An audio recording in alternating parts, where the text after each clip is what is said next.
Thank you.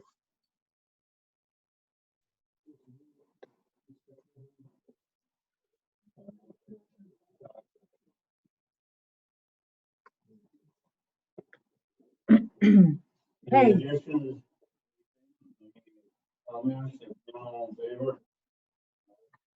Did you guys introduce Dylan and welcome him to the committee?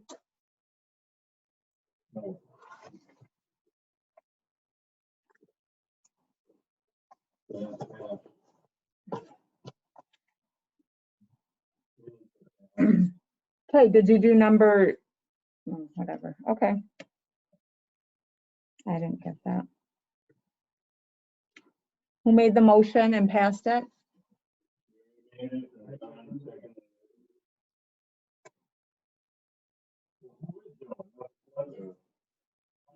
Joe Rose passed away, and John took his. He was at the regular board meeting, so we all got to meet him. He probably didn't. So why don't we do introductions?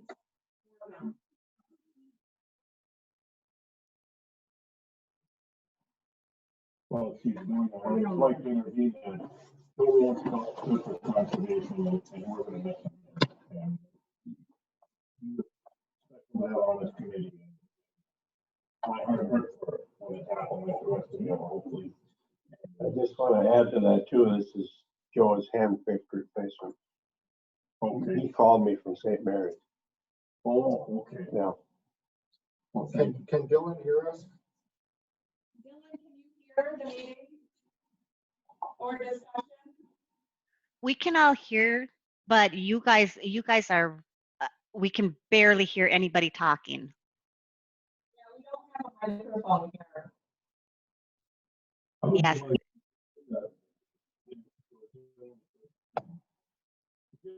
just wanted to make it known that we have a lot of respect for Joe and we miss him and he's good for conservation that we're all about and we feel a loss that hopefully we can carry on what Joe tried to keep going. So we thanks for our time with him was pretty good on the committee.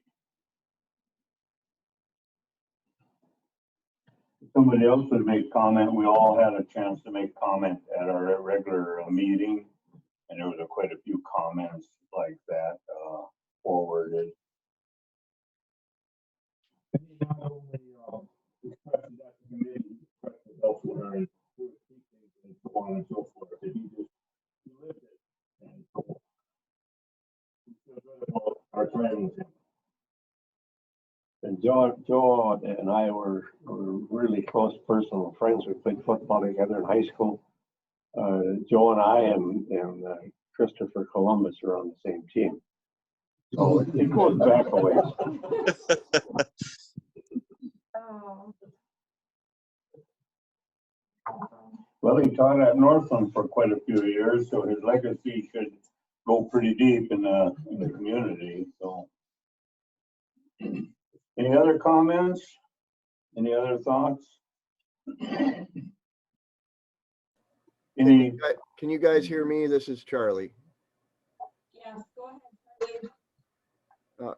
Well, I just, Joe was such a good man. I didn't know that Dick and him played football, but I'm not surprised. And that's awesome. He was the more I hear and learn about him, he's just been involved in the community his whole life and trying to improve it. And I just don't want to, I don't know if this was mentioned or not, but Joe was a very big deal in making sure the mine didn't destroy the Pinocchis. And I think him and I went to 25, 30, maybe 40 mining impact committee meetings, and he was our representative there, and he did a wonderful job. You could always talk to Joe. There was nothing you couldn't bring up to Joe, and he was always thoughtful and got back to you and had good comments. I remember every meeting we'd always have a big hug before COVID, and his son Joe Dan was also very involved, and I'm really going to miss him, and I know this community is going to miss him very much. So Thank you.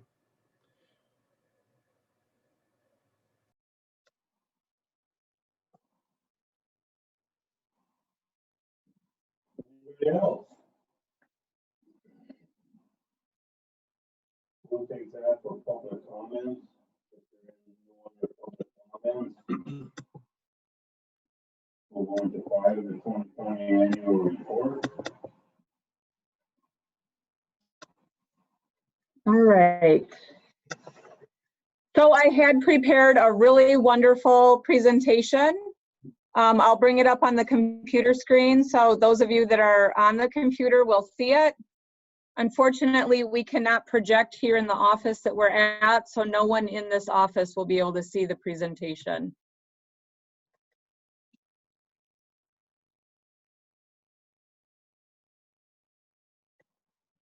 I'll tell you all how it is, okay? Yeah, sounds great.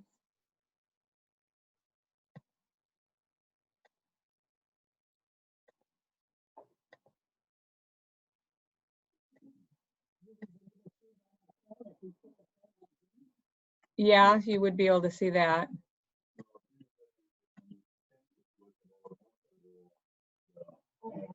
Oh, well, for whatever reason, it comes up on the screen. So you guys are in luck today.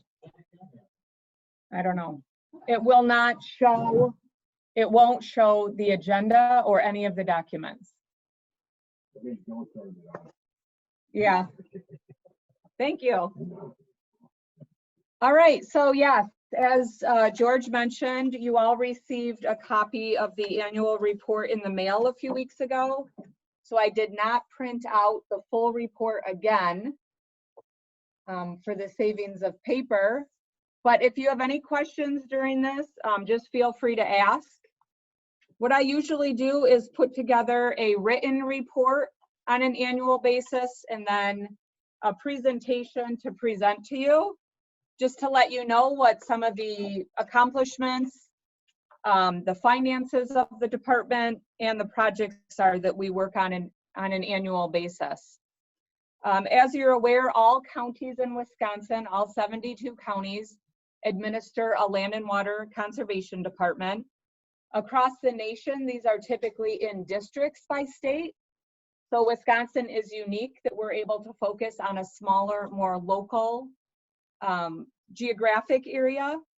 And then these departments are driven by our land and water resource management plan. That's a plan we write that's updated every 10 years that addresses local resource concerns and issues that we would like to work on and preserve. The scope of these departments varies based on what the skill set of the staff is, what the available county dollars are, access to grants, interests of the staff, and other factors.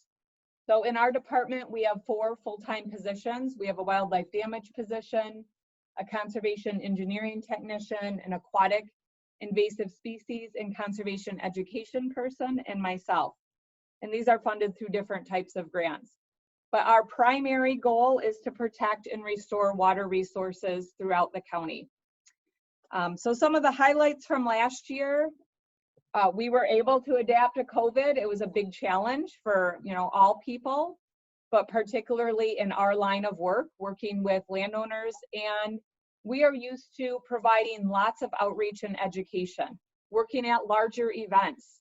So that was a big challenge for us last year. How do we still provide education and opportunities in the face of COVID? Luckily, everyone in our office remained healthy. I was grateful for that. We were able to spend all of our DATCP cost share. We had one carryover project which will get implemented this year, but we were still able to implement all of our cost share. We provided technical design and conservation assistance on more than 40 different practices. We were able to implement all of our field work. We hired interns. We conducted all of our lake monitoring. So that all was able to be completed. And then we, in addition, were able to develop or secure more funding and new funding than ever before. We spent over $51,000 with private landowners on cost sharing conservation practices. We installed 11 different conservation practices. We spent over $112,000 from DATCAP on staff funding. We provided a number of educational events, and then we utilized state and federal sources of money for more than $71,000 for private landowners in Ashland County. This page shows a little bit about our expenses. So if you're following along in your annual report, this would be page 3. The expense column on the right shows what the actual expense was for us for each of those items listed under the funding source. And then the revenue column is how much revenue we actually received back in return. One thing that I'll point out, about 3/4 of the way down the table is the Natural Resource Conservation Service, NRCS. Those are our federal partner, GERI, who we work with. And so those are sources of funding that are paid directly to landowners on conservation work. That funding does not come through our department. It's a direct payment right to the landowners. But we usually always partner our cost sharing dollars with the NRCS dollars to give the farmer or the producer the biggest amount of return on cost sharing.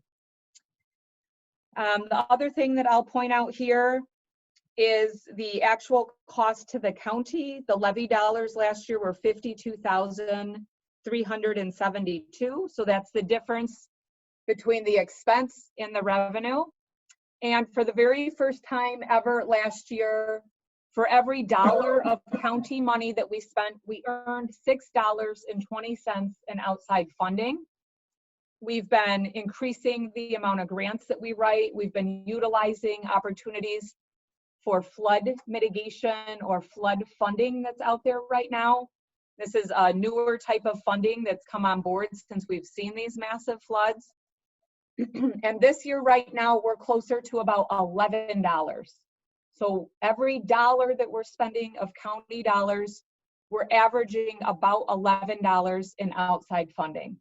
It's a huge asset to the county. This chart just basically shows the breakdown of where we get those funds from. It's very similar to the last slide, but it just shows it in a pie graph. So approximately 43% of our funding is coming from DATCAP. That's the blue and the orange categories. Those fund our staff and all of our cost share that we provide to landowners on conservation. We also work with U.S. Fish and Wildlife Service. We do a lot of wetland restorations through them. That's the gray. Our tree and shrub sale, even though it's not meant to generate revenue, it's meant to provide conservation and education to landowners. The program is large enough now where we are generating about $4,000 in revenue. So that also will help us pay for some staff. Our aquatic invasive species grant, that was the green. That was a major source of revenue last year. This is the last year that we actually will be implementing that as a grant. We'll talk about that later in the budget, but we are going to be switching to a state contract with the state. So we'll be moving away from a grant and getting into more of a non-competitive annual contract with them. Our wildlife damage program is the dark blue that generated about 17% of all of our revenue last year. And NRCS is shown in here, which is not actually a revenue source, but that did account for about 15% of all the funding that was administered to the landowners in the region. And then we have a couple of smaller categories. The black sliver in there is our no-till program. So we have a no-till planter that we do rent out to farmers. That generates a small amount of revenue, which actually helps pay for maintenance on the equipment. Dave handles all of our maintenance on that machine. It covers storage and administration of that program. And then we also made $1,000 on youth program donations last year. This is a category that is on our tree and shrub sale. And for 3 years now, we've offered the opportunity for people to make donations. It started out at $300, then $400, and then this year we saw $1,000 in revenue. So Scott and I are going to be working on developing a special youth program in Ashland County that money can be utilized and spent right back on our youth. On pages 5 and 6 in our annual report, talk about the exact practices that we implemented with landowners last year. And so Mike's going to talk about some of these practices.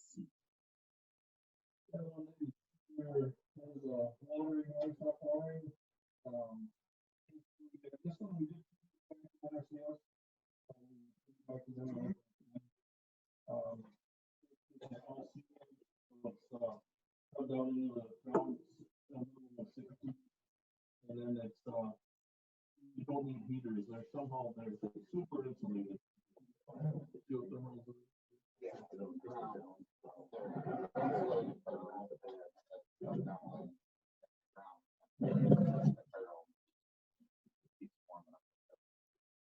Mike, I'll have you come up and speak by the computer, just for the people that are online, please.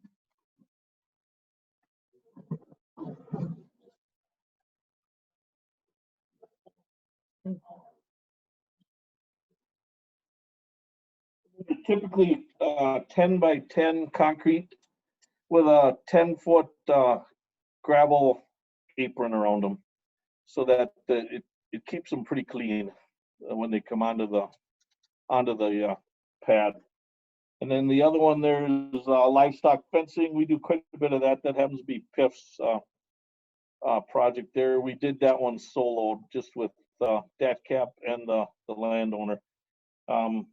Robert's been working with us, I think, 2 or 3 years in a row now. He's very, very good to work with. Next one is the pit out at Anderson's. We helped pay for the fencing around it, and then we did this year we did a planting around there. He wanted pine trees to go around there for, number one, for wind protection, and the other, he figures if he can stop that wind, it's going to cut down on the smell. I wasn't following him 100%, but he must have did some studying on it, and he said that that'll keep that wind, I guess, from going down in there and bringing it back out. So we were able to cost share with him on that one. The other project there, well decommissioning, we try to do as many of them as we can a year. We've been averaging probably 2 a year on that. It's a good program to get that water, so we don't have that groundwater going down these old wells. And I think probably our best seller for that is Anderson Well Drilling. He gets these people, because he's talking to them all the time, and he lets them know about our program. So he's been wonderful for selling the program for us. So basically, well decommissioning is old wells that are no longer in use. And a lot of times these are just left vacant on the landscape, but they provide a direct conduit from the open land down to groundwater.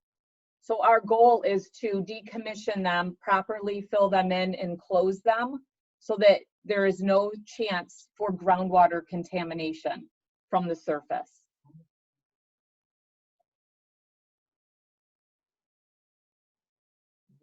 Put in growth. Yeah, and they used to let the landowner do it, and I think they're running into trouble because it's just not something everybody does every day. So they now mandated it has to be done by a licensed plumber or well driller. I'm sorry? Yeah. Bentonite, there's the word. Bentonite or concrete, one of that. And there's a cutoff, and sometimes I use concrete, and I think that has to do with the diameter of the pipe. And if it's over, I think 3 inch, I think they use the bentonite, and if it's under, I'm not certain on that, but I know there's a cutoff there that they use either concrete or bentonite. Filled right up to the top. Yeah, and then they want it cut it off at just below the ground level, and then they want that area pumped so that the water goes away from there. And then on Anderson's there, I just want to mention, have any of you driven by his new pit? How large is his new pit? Million, Yeah, no, it's several millions of million. 16 million. So this is the largest manure pit in Ashland County. And very forward thinking for him to determine or decide to plant conifers around it.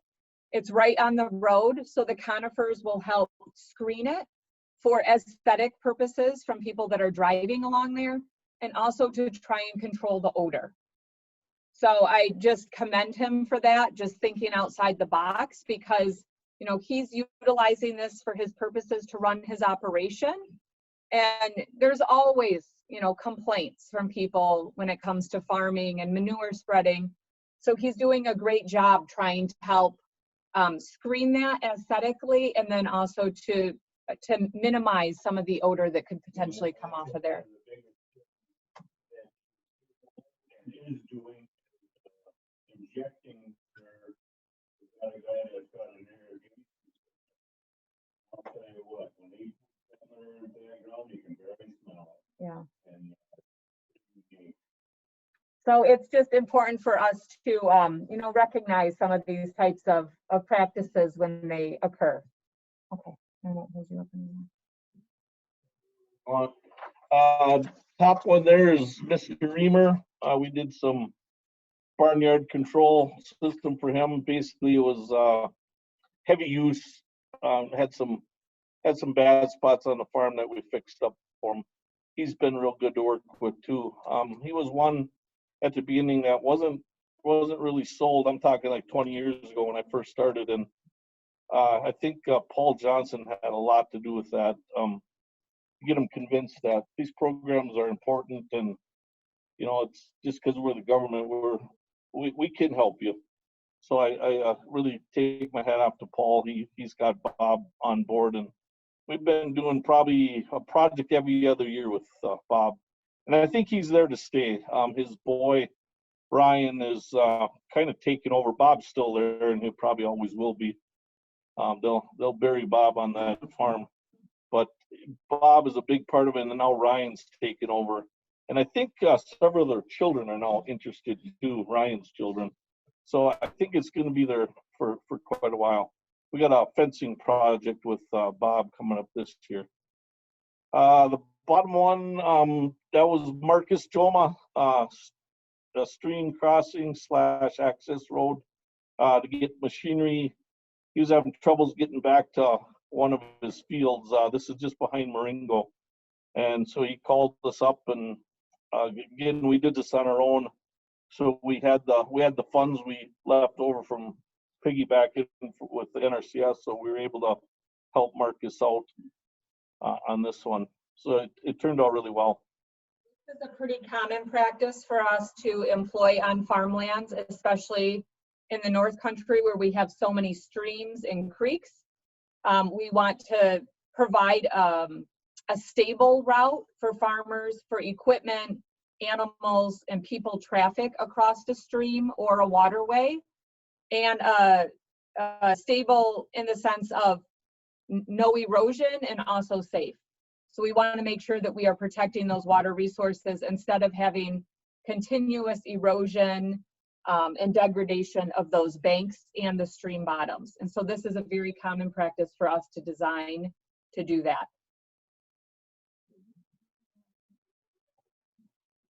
Yeah. No, I didn't, but yes, you're right. They're on the Marengo, sure. The top one was fencing for Fromming. He's up there by Bobby Micka, right across the road, the old Bernie's old place. And he's turned it into, he's got, I don't know what he's got now, David, maybe a dozen beef. Yeah, he runs a real nice operation.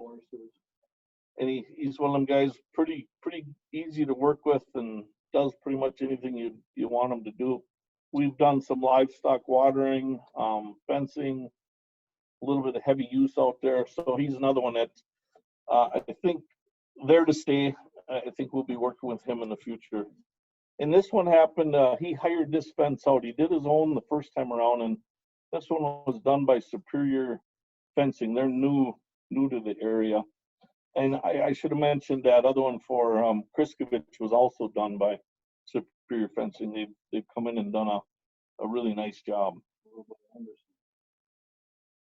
Yeah, did I say Kriskovich? Yeah, I'm sorry, Anderson's. I'm sorry. Yeah, Kriskovich didn't have fencing. Yeah, that one there on the top right was done by Superior Fencing, I believe they're called. And that bottom one was Ferber Wetland. We did piggyback a little bit with Gary NRCS. That wetland turned out really, really incredible. Steve was good enough to get us some pictures of it. He was flying in that direction, and I asked him if any of the wetlands, if he could get pictures, especially the newer ones. This one was just done last year, wasn't it, Gary? Yeah. And I think he's going to expand. If you can imagine, in between these two, there's still room to do a little bit of restoration. And he's big duck hunter and wildlife in general. So he's pretty willing to do it. And then, as you can see, we were able to do it at no charge to the landlord, so that helps too. There's a really nice write-up that Mike did on page 4 of your annual report about this. And I'll just read a few highlights from there. But this area now is 15 acres of wetland, and it varies in depth up to 4 feet. The project included 2 wildlife scrapes and a dozen habitat enhancement features, including individual and clustered tree drops, islands, rock mounds, and rock clusters. Island features offer bird nesting sites and waterfowl protection from predators. Trees and rocks provide habitat for turtles, frogs, and other reptiles, as well as duck and shorebirds that prefer to perch on partially sunken material. Waterfowl that will use this wetland include swans, mallard, green-winged teal, blue-winged teal, wood ducks, and other migratory ducks. The restoration involved removing existing topsoil and stockpiling it for later use. Scrapers and bulldozers excavated some areas of the wetland and mounded soil in other places to create small island features. The restoration is not supposed to be level. It is designed with varied topography to create different water depths. Wetlands are incredibly effective for conservation as they perform a number of important functions, including water purification by removing sediment and phosphorus, water storage and slow release, processing carbon nutrients, and stabilizing the shore. They are considered the most biologically diverse ecosystems as they provide essential habitat for a wide range of plants and animals. The Thurbers are very happy with their project. They have space for additional wetlands, and they've expressed interest in future projects with our department. This property in particular is ideal for this type of work because it includes open land that's no longer in farm production. It resides on a dead-end road away from busy traffic. It's right outside of town in a quiet area, and it's within close proximity to Lake Superior. So these factors allow for easy land alteration to improve water quality and wildlife habitat. They reduce the chance of wildlife fatality. They provide optimum breeding and migratory grounds, and they create a resting site along coastal Lake Superior's important migration route. So we're fortunate to have landowners that are interested in this type of work, and we're fortunate to be able to implement and design these types of projects. Do you guys have any questions for Mike on any of the projects in particular?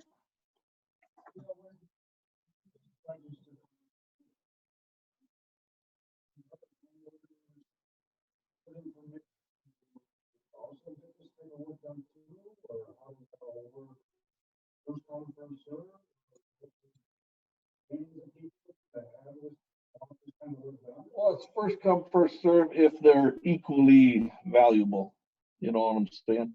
If, let's say, this guy would have come up against someone that wanted a wetland right back here, well, this guy would have won out, you know. So location has something to do with it. But it's typically first come, first serve, and anybody can sign up. We'll go look at any of them. We don't discriminate. There's few times we could tell them no just by looking at a map, but we usually will do a site visit. Yeah, there's quite a, yep. Yep. About 36 practices we can design. I would say, yeah, that's a good number, yeah. And it's everything from on-farm projects to shoreline stabilization, stream bank work. We were out yesterday on someone in Ashland that's having stormwater problems on their property. So we can provide technical assistance and possibly cost sharing. We do critical area plantings. We do habitat restoration, pay for tree planting, all sorts of different types of conservation practices. So yeah, if a landowner has concerns, erosion concerns or water concerns, they would call us. And we'll definitely provide a site visit, and we can always provide technical recommendations, and sometimes we can also provide the cost sharing.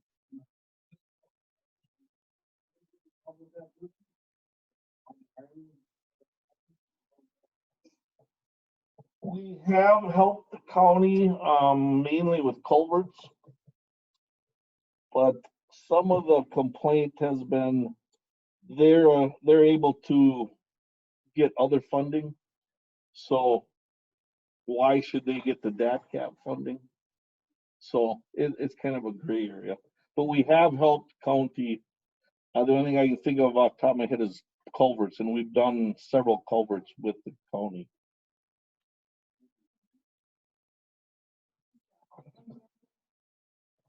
All right, so we're going to go on now and talk about our aquatic invasive species program.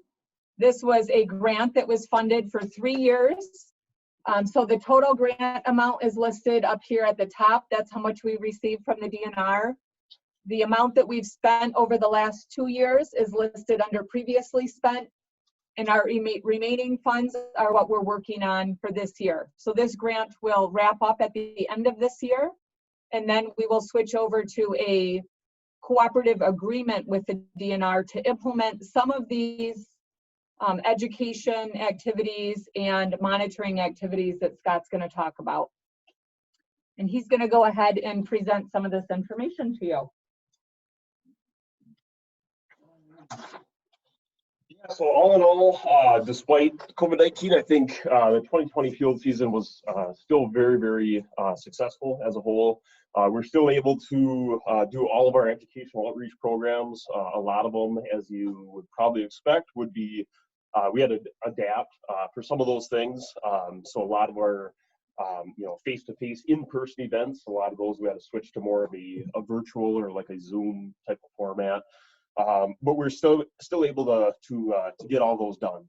One kind of a silver lining with all this, we actually were able to reach out to a lot of folks that maybe weren't necessarily going to actually attend or drive to an event in person, but we're able to hop online and get some education that way. So we were still able to do all of the educational outreach events that we were hoping to do and planned on doing in 2020, and then we also did actually quite a few more that were kind of a bonus there. So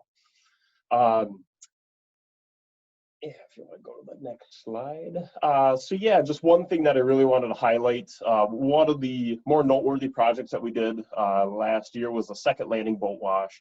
That was damaged in approximately 2010. And as part of our Wisconsin DNR AEPP grant, we were able to secure funding, about $3,400 in this case, to repair that boat wash station. That was the second landing is actually, it's owned by Ashland County, but maintained and managed by the Forestry Department. So we were able to provide that funding, and that is now not only back up and running, but I've stopped there quite a few times, and it's actually being utilized very heavily by boaters and anglers. So nice to get that back up and running, especially after being down for about 10 years. It's nice to be back up and running. That has actually been in a lot of different Lake Superior plans, and then also like plans related to Schwalming Bay and natural resources plans. It was also a high priority on the AIS strategic plan that I'm developing right now. So that was definitely a high priority to get that back up and running. In addition to fixing the actual boat wash, we also installed some cleaning tools. So boaters can, instead of having to crawl under their boat or trailer, we have tools that are now installed there, and they can use those tools to help remove native and aquatic vegetation from their boat and trailer and all that kind of good stuff. So, so definitely a big improvement there. Why do we care? Lake Superior has more than 100, the Great Lakes have more than 180 invasive species. 186. So our Great Lakes are infested with invasives, and our inland waters in Ashland County have very few invasive species. And some of these invasive species, for example, like Eurasian water milfoil, there have been studies done when that plant takes over a lake, it can decrease your property values as much as 30%. So all of a sudden now, if these types of species are getting into our inland lakes, we could be looking at tax revenue decreases, impairment to fishing and boating and those sorts of things. So providing education at Lake Superior and trying to encourage responsible behaviors to prevent any spread to our inland waters is very important to us. And just kind of build off of that, you look at Ashland County versus the other 72 counties or 71 counties, I guess, in the state, and Ashland County has very few aquatic invasives in our inland waters. So that's really something to be proud of, and be able to acknowledge that and make sure that we're preventing spread to those inland waters. You look at whether it's Bayfield County or Iron County, other counties in the southern part of the state, it really doesn't matter. They are pretty much chock full of invasives. So I mean, it's just absolutely critical that we're in such a unique opportunity to make sure that they're not infested by invasives. So things like this boat wash station, the education, the monitoring that you see in the bottom part of that slide are just absolutely critical to making sure that we're keeping the current AIS in Lake Superior, making sure that we're kind of putting up a steel curtain in between Lake Superior and our inland lakes, and not just the inland lakes, but rivers, streams, creeks as well, that are very pristine in Ashland County. So as far as our monitoring goes, we still, again, despite all the COVID-19 challenges, we did make some adaptations there, but we were able to do all of our monitoring that we had planned. So we do typically do 5 inland lakes, and we were able to accomplish monitoring on all those. We did find some AIS, including a few new invasive species, but none of them were really the heavy hitters, the ones that you're really worried about. So no big shockers there.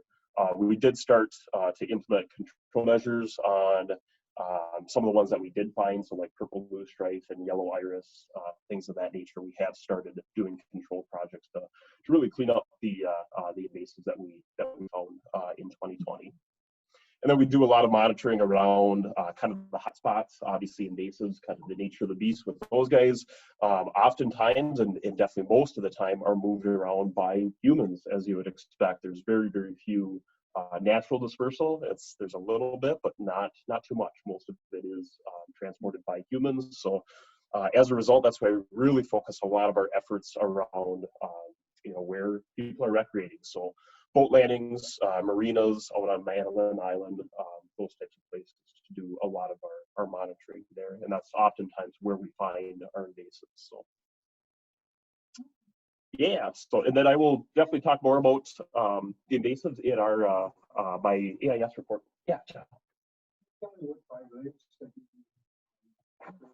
Yep, I sure can. So in 2020, we had Butternut Lake, Potter Lake, Meter Lake, Day Lake, and then Eureka Lake. I can go over.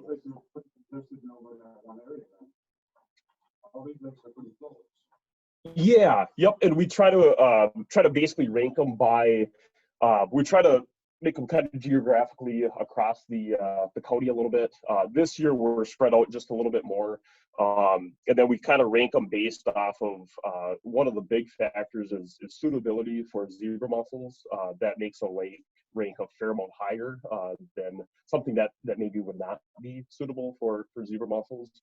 And then we also have criteria for what lake would or maybe would not be suitable for things like spiny water flea or Eurasian water milfoil, curly leaf pondweed. So I have information or data that I have access to that tells us what what would have the probability to infest each individual lake in Ashland County, and then we kind of rank them based off of that. So this year there's going to be a couple more in like the Clam Lake area.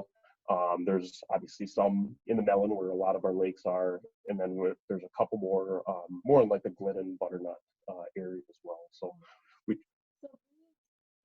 like last year he did Butternut Lake, pretty far south, Day Lake, kind of mid around Mellon area. He did a couple lakes in the Pinokies, Meter Lake and Eureka Lake are out in the Pinokie Wilderness area. So we do try to move around, and we do 5 different lakes every year.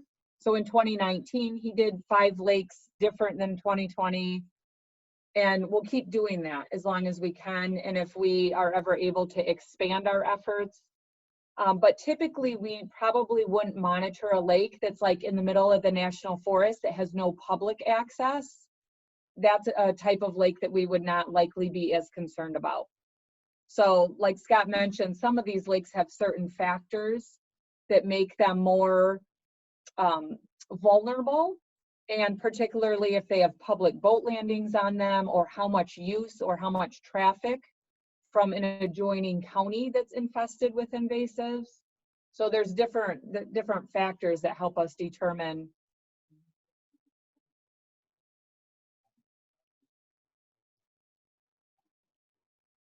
absolutely, yep, 100%.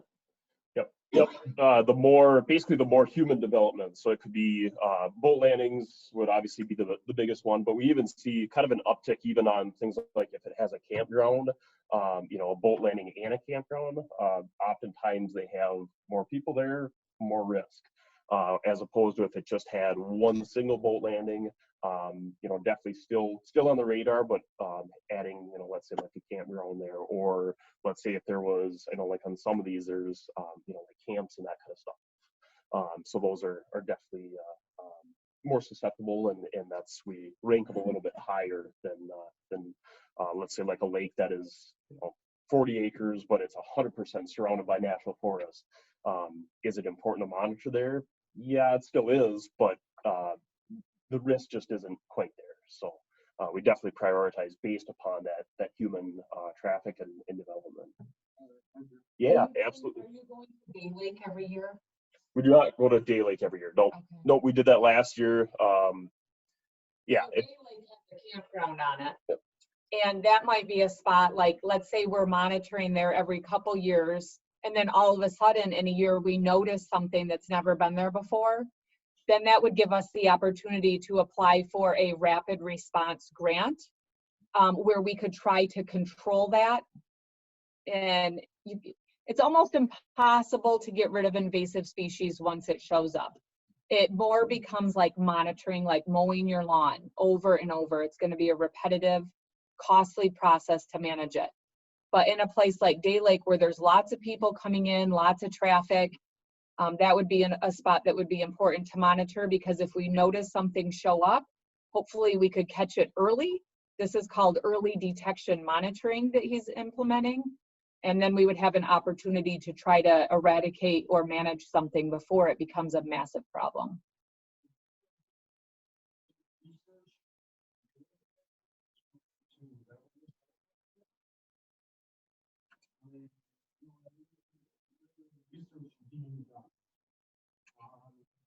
Yes, there's research.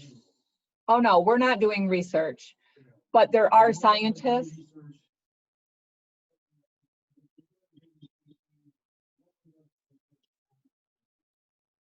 Zebra mussel. Yeah, I mean, there's a lot of research. yeah, the state of Wisconsin definitely does a lot of research. Wisconsin DNR, their applied science team, they do a fair amount of AIS research. University of Wisconsin, UW Stevens Point. Yeah, I mean, we do more or less kind of like the hands-on practical, looking for the actual species, and then also doing the actual control work. But yeah, there's quite a bit. The Center for Limnology is another huge one at UW-Madison. So I mentioned like the suitability models for different species. So let's say like Eurasian water milfoil and zebra mussels. That would be the Center of Limnology. Yep, absolutely. Yep. So we have there's like yearly meetings and a lot of published literature and that kind of stuff. They also put out more like computerized models and that kind of stuff as well. And then yeah, so I get access to all that information, and then we kind of rank our lakes based off of that. But yeah, there's a lot of really, really good information. Remember, our goal is to protect and restore our resources here. So that's what our charge is with our department. So we are not actually doing this research. There are people that might research one species and one factor in a lake for their entire career. That's what their job is. There's extensive research that could be done on any single topic out there. But we basically are trying to utilize resources that we find and then do our job to protect and restore and keep our resources healthy here in the county. So we are not actively doing research. We just, that could be a whole career. Big one is, let's say like Asian carp.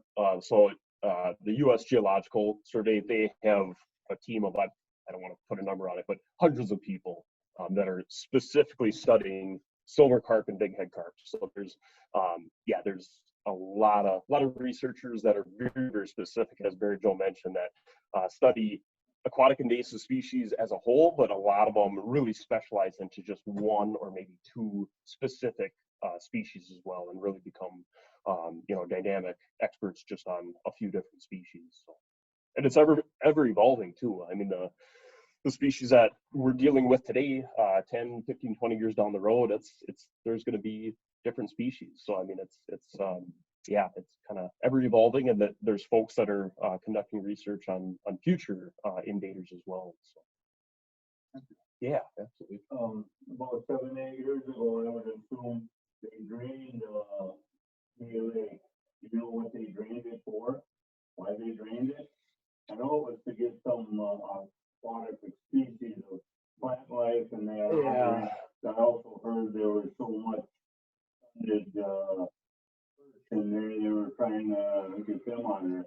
Do you have any anything on that? Yep. So kind of the take-home message on that, from everything that I've heard, they said it was more, it was due to aquatic vegetation. Some of I guess they were looking at some of like the fisheries benefits and that kind of stuff as well. So some of the fisheries biologists thought that it might improve the fisheries habitat in Day Lake to do a drawdown. But the big thing was the aquatic plant management. So there was a lot of complaints from boaters and anglers that it was just way too choked out. So I actually did, during my first time with Ashland County, we surveyed Day Lake shortly after that, and actually I think it was before it too. And there's no invasive aquatic plants there. So there's not Eurasian water milfoil, there's not curly leaf pondweed. So what people were voicing concern about, it was just simply native aquatic plants that were just, their populations were booming, and folks wanted it drained. So that's 30 years ago or so they drained Lake Street. true. That wasn't for plants. I think that was more for perch and stuff like that. Sure. Yep. You guys remember when they drained the Lake Street and they drained Day Lake? Yep. It's easy to do because it's a man-made lake and it's dammed up, and so they can do that. Yep. I would assume they do a lot of experimentation on those type of lakes that they can control the lake totally. Yep, absolutely. Yeah, and just like people or wildlife species, every fish has its preferred habitat. So if you had, let's say, too much of an aquatic plant, let's say like Elodea, and you want a more, desirable aquatic plant, let's say something like large leaf pondweed, you might drain down the lake in hopes of getting more large leaf pondweed to support, like you mentioned, perch, or it could be muskie, northern, whatever species you're trying to improve the population dynamics on. You might do a drawdown like that. But they also have negative effects as well. You might have massive fish kills and things like turtles, that kind of stuff. So it doesn't come for free. So it's Those are man-made lakes, so I guess you can control that. You can't control Lake Superior. Yep. I know like in Green, the troller one time, and I poisoned the troller with the bass in there, and all it's all bass now. I don't always regulate that, but sometimes I wonder. Yeah. Yep. Okay. Yeah, absolutely. You work with anyone in Baker County with the lakes, like Yamaha or something? Yep, I sure do. Yep. So my counterpart, Andy Teal with Bayfield County Land and Water Conservation Department. So yep, I email, call Andy not every day, but pretty close. So yeah. How's that now? I don't know 110% off the top of my head what they have or don't have.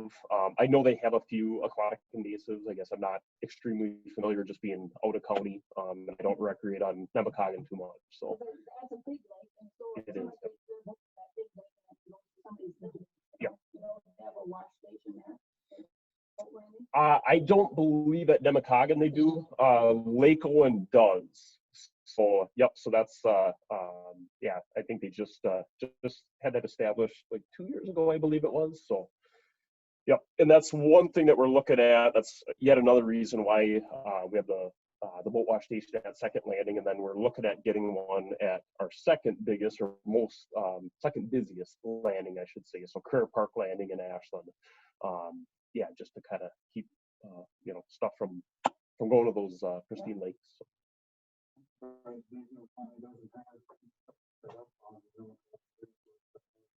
Yeah, yes it is.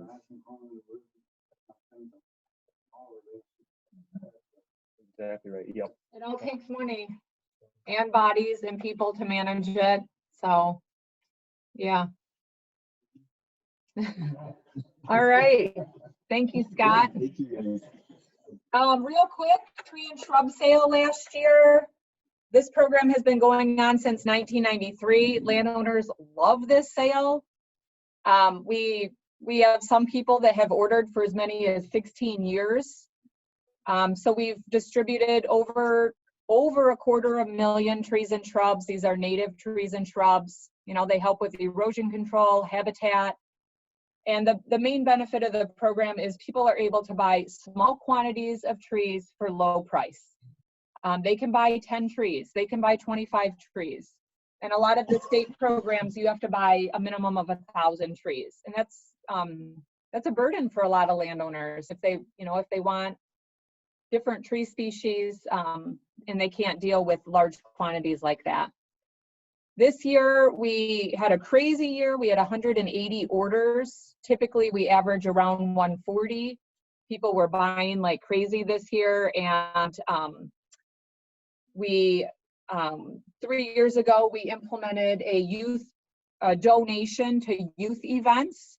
So the first year we made about $300. The second year we made about $400. And last year we made over $1,000. So these are people that are just donating an additional amount of money on their order form, and that goes straight to youth programs. So Scott and I, we've been using that to fund our awards for our conservation poster contest, which is the next slide. But we're also starting to get enough money now where we're going to have to figure out what is something that we're going to build a youth program for Ashland County. We've talked about some different opportunities, whether it's a youth conservation day where all fifth graders come out in the field and we have natural resource professionals that talk about their jobs. My dream is to build a 3-day river trip for high school kids down the Nemacolin to teach them about ecology. So we've talked about different types of ideas, and we'll be using those funds. to fund some type of special program for youth in Ashland County.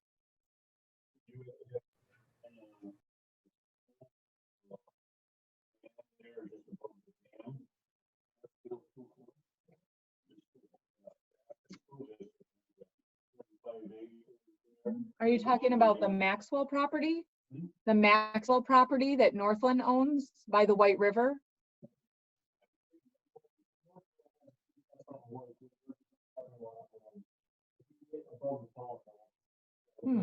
I didn't know about that. I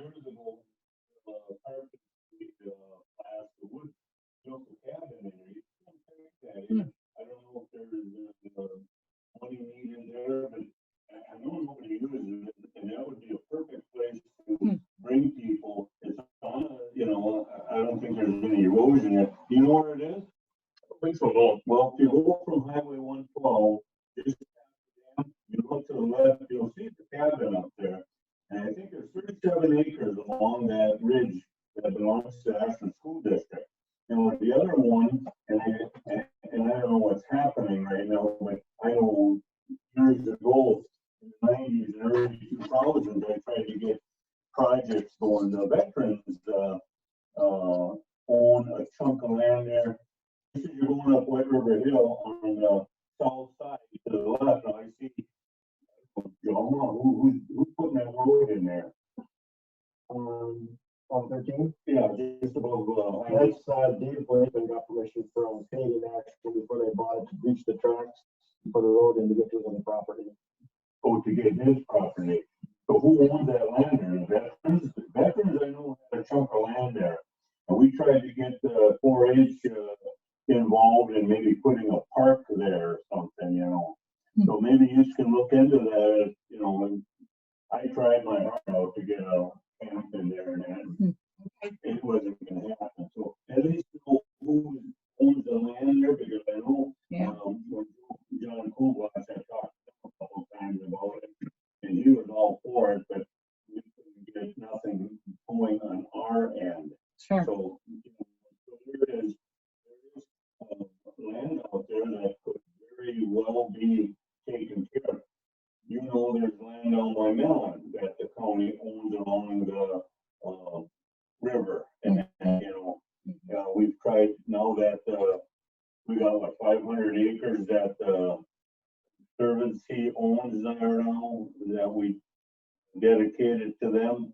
You know, just as you go into on 137, no, on 169, there's 500 acres in there. You know, we talked about possibly putting campsites in there. You know, and there's all kinds of questions. You know, is it going to be ramsacked? Or is it going to be an opening for druggies? You know, so there's a lot. That's 500 acres, and we could very easily put a program down there. You know, so it's something we need to talk about.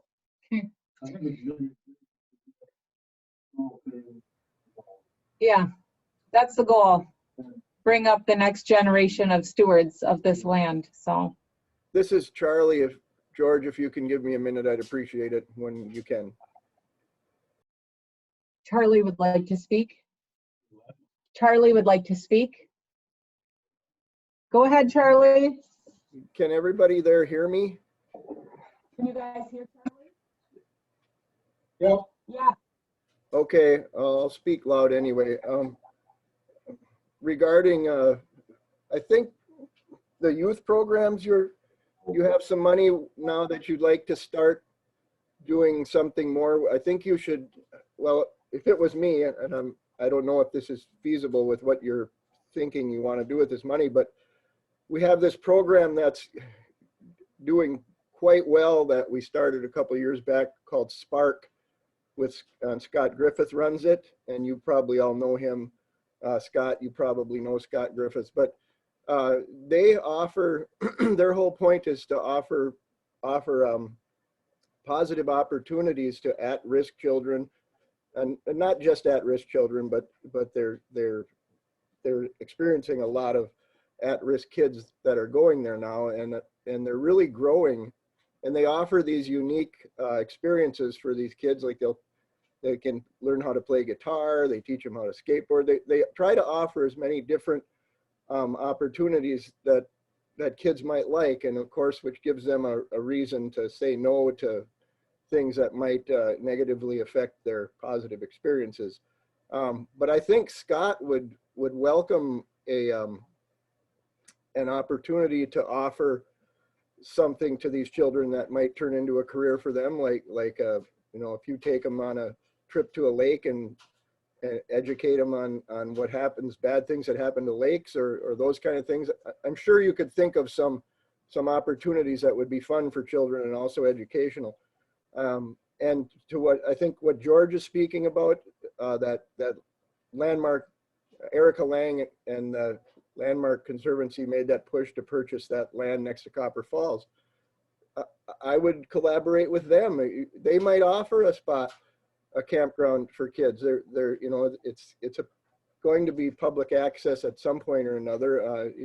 They just have boundaries of what kind of development can be there. I don't know if you can have a full-blown campground, but maybe a tenting site, and maybe they would let Scott or whoever runs this program here offer a camping trip for children, and then go down to the Tyler Forks or whatever. But it seems to me there's a lot of opportunities now with these different agencies, Landmark Conservancy, Spark. There's probably others I can't think of, but to get these opportunities, fun and educational opportunities for children, and to teach them how to be the stewards that you just mentioned, Mary Jo. So, and then also to help build their programs and then give them more offerings to get more kids to come down and get involved in these healthy lifestyles rather than these drug and premature sex things that were happening in those witching hours from after school till parents get home from work. And this, of course, is modeled after an Iceland program that worked marvelously. So it's our clone of that the best we can. But anything we can do to help Scott keep this Spark program going, it just helps our community and it helps our kids become better functioning, happy adults. Thank you. Excellent idea, Charlie. Thank you. We'll definitely schedule a meeting with them to look at opportunities. Okay, conservation poster contest. Scott in our office coordinates this program annually. COVID impacted how we implemented it in 2020, but we still had 34 posters submitted across the county. And basically this is a statewide program that's implemented in many different counties. We follow a theme that's put out by the state every year. And then we implement it locally within our schools. We work with home schools, private schools, public schools, to try to get kids interested in the conservation theme. We had 34 posters entered last year. And the 4 posters that are shown on the screen were the first place winners in each age category. First place winners automatically move on to our area contest, which covers the Northwest 11 counties in Wisconsin. And the second poster there in the upper right, that actually won first place at the area, and it went on to the state level for competition. And these kids usually win a monetary prize from our department. And then if they win at the area and the state level, they also win monetary prizes there as well. So this program has been going on for many years. Mary Jo, this is Charlie again. That was the one thing I forgot to mention. That should, if you offered that to Spark, do they have aspiring artists there? And you'd probably get at least a couple posters out of the Spark program too. Thanks. Yay, that's a good idea. We're always trying to figure out how to get more involvement.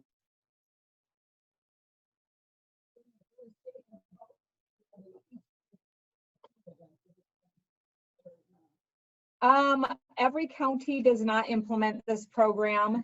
There's probably, I don't know, maybe, we probably have 6 counties in our 11 county region. I'm guessing there's maybe 30, 35 counties in the state that compete in this or participate. Regions are there. There's 5 regions. Yeah.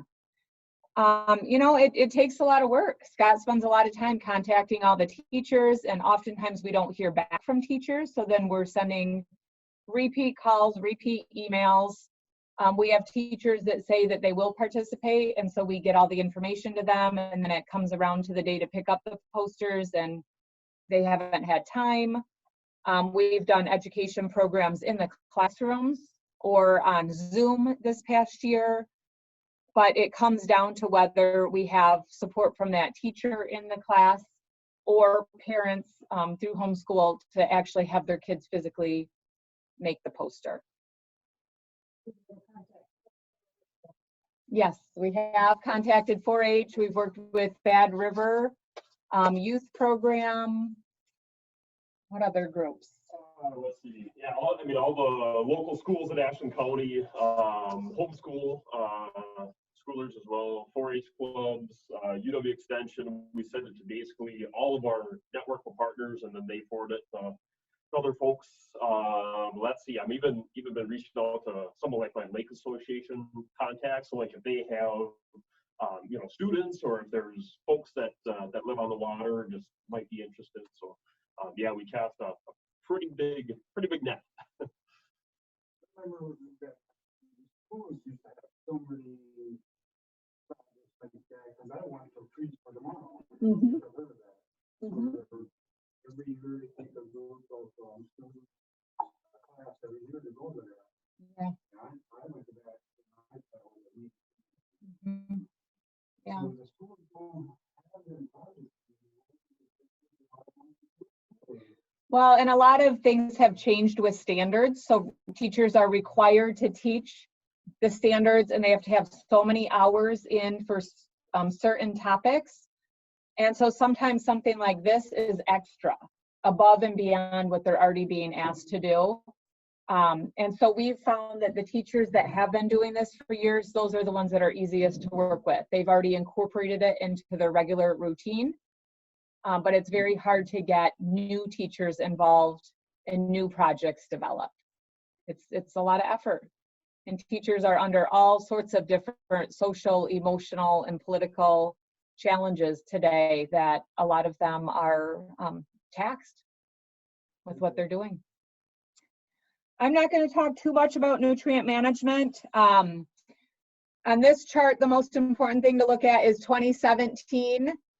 And the number of farms, the second row down across. Back in 2007, we had 203 farms. Recently, we have 263 farms. So our number of farms is increasing. And then here, our number of beef farms has gone from 91 to 96. Our number of dairy farms has reduced from 20 to 15. So in Ashland County, we have an increase in our dairy farming or in our beef farming right now. And we've also had an increase in the number of hobby farms. Hobby farms have just about doubled. As far as nutrient management, any producer that has animals or spreads manure or fertilizers is required to have a nutrient management. This was started in 2002 by the state of Wisconsin. So we are trying to work with our farmers on a regular basis to develop nutrient management plans. We have 20 producers in Ashland County with a plan right now. Those plans help make sure that manure and fertilizers are not running off the land. It also helps them to utilize their manure to spread in areas where maybe they need nutrients, and it reduces fertilizer costs. About 9,000 acres are covered with nutrient management plans, or about 20% of all of our farmland. And so we are continuously working on trying to increase that percentage above 20%. We typically offer a nutrient management class every year to help farmers update their plans. We were not able to do that last year with COVID. There was no in-person classes offered across the state. And we're hoping to be able to offer one of those this fall. Farmland Preservation Program, we have 4 farmers with plans in Ashland County. We have a brand new grant this year through the state to provide a $2,000 incentive payment to any farmer interested in developing a farmland preservation agreement. These agreements would be good for 15 years. And the farmer receives a $5 per acre tax benefit to have one of these agreements. And there is a bill at the state right now to double that tax benefit. So the grant that we have to provide a $2,000 incentive is a brand new thing that I arranged with the state of Wisconsin. They've never offered those incentive payments in the past. And it's kind of a pilot or a trial attempt, and we'll see if it will help us to develop some new farmland preservation agreements in Ashland County.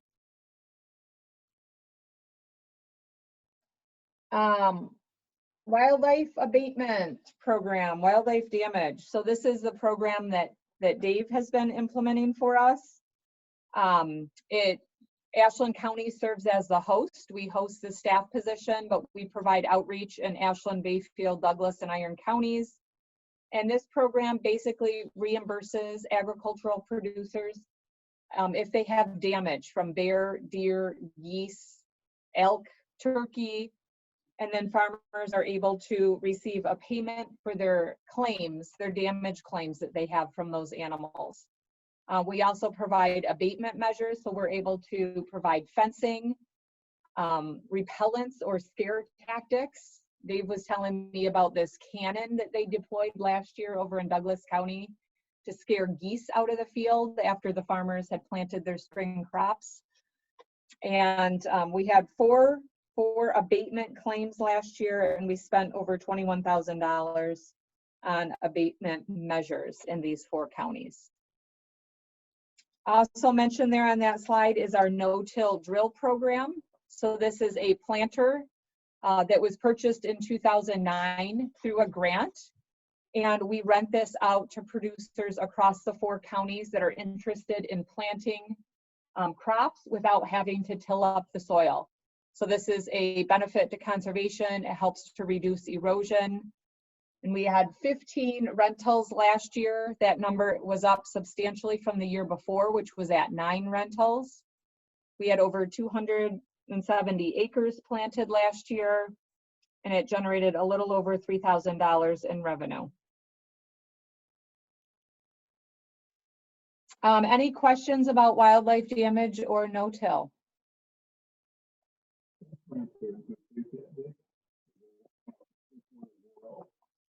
Oh, I would say it's probably only a quarter wore out. Okay. There's some maintenance items every year, but otherwise it's structurally really sound. It should last another 10, 20. Mostly same one, a few large producers. Pretty much mostly corn nowadays. When I first started, we had deer damage, probably more shooting permits than we did have bear trapping.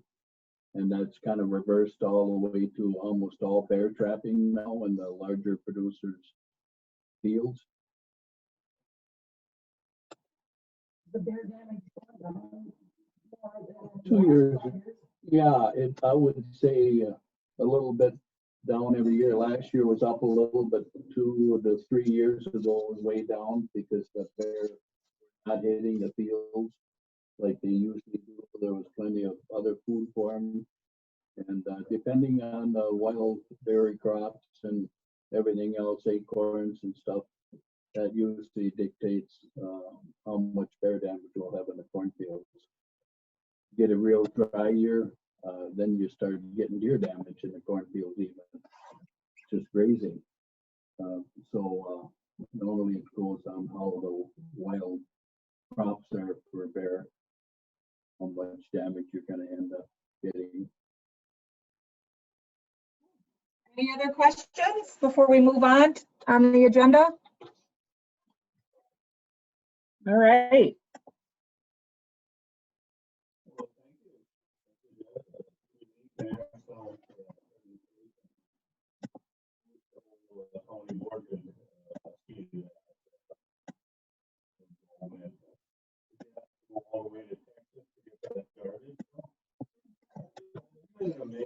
So, 1 mile? so our department adopted this section of highway. So when you leave here, our sign is right out the door here.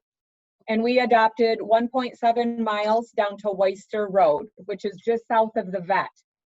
And so we are responsible a couple times a year to pick up the trash on this 1.7 miles. And then I do a little potluck or picnic for my staff to say thank you. You still amazing. Oh, many people still throw that garbage out.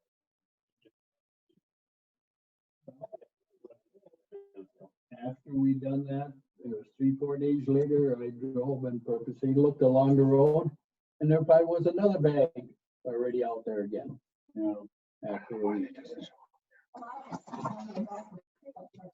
That too, yeah. Yep. Well, I agree with yeah. you. Mostly it's out the window. All it is accidental.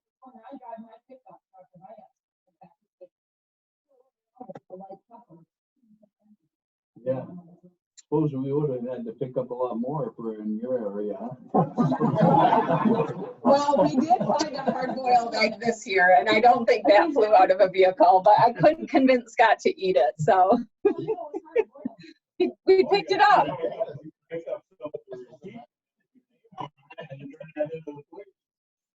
Yeah, yeah.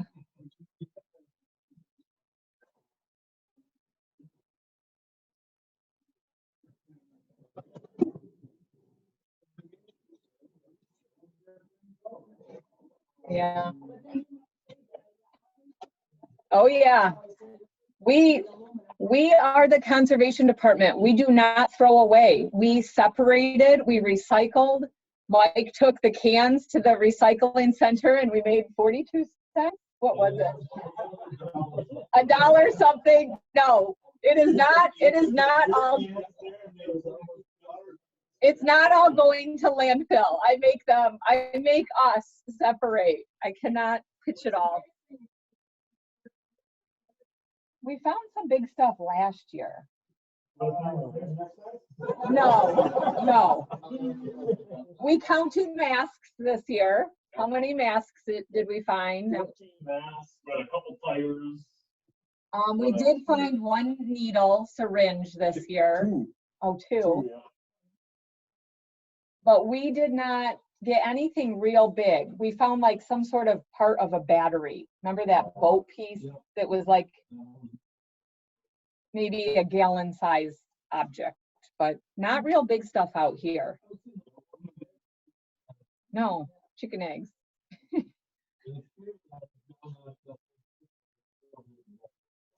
Yeah. Oh, shame on you. All right, let's move along.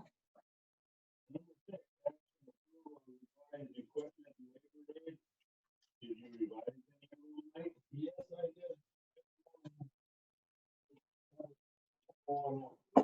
I did. And a lot of it, I will pull up,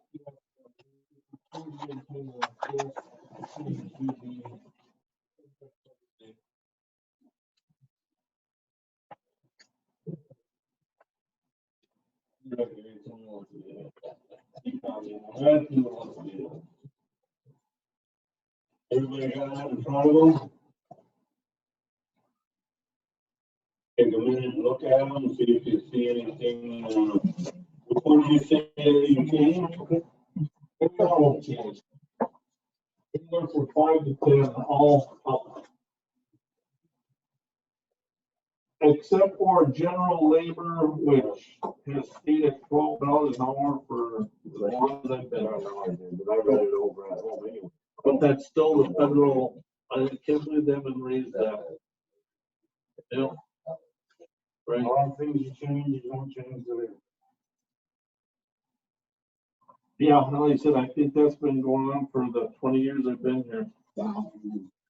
But I go off of a sheet, so I don't know why they've never raised it. I have no idea. I don't know what was that. Labor rate. That is stated at $12.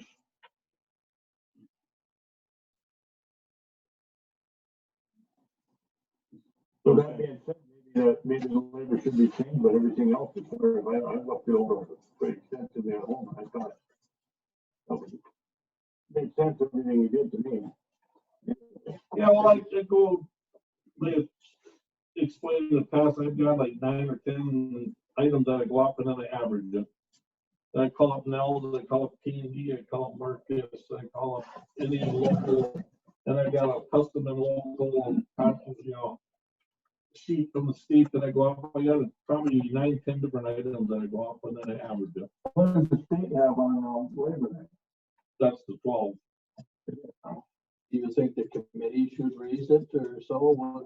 That is What would totally the up to- committee members think totally up to about the that? committee. If they should raise it to 15 or something? That's all I can say. Something It's to been 12, I discuss. think, for 20 years. If I look back, I don't think it's ever changed. That's what you work with when you're paying the people that are working, goes on Yeah, the let's say $12 rate. farmer A wants to do their own work. This is what I give them right here. And If they have their own dozer, this is what they get. If they've got their own skidster, well, anything on there if they have it. Or if they rent it, then I usually just take the rental bill from them. Kind of strange, like, you know, like you're sure all the contractors up there with. I think that it should be changed that part also. No, that's my opinion. Well, I don't have a problem with any of them. Somebody thinks something should be changed, I don't see any problem with that. Well, no, if we don't see anybody that wants, I need a motion to accept those labor rates.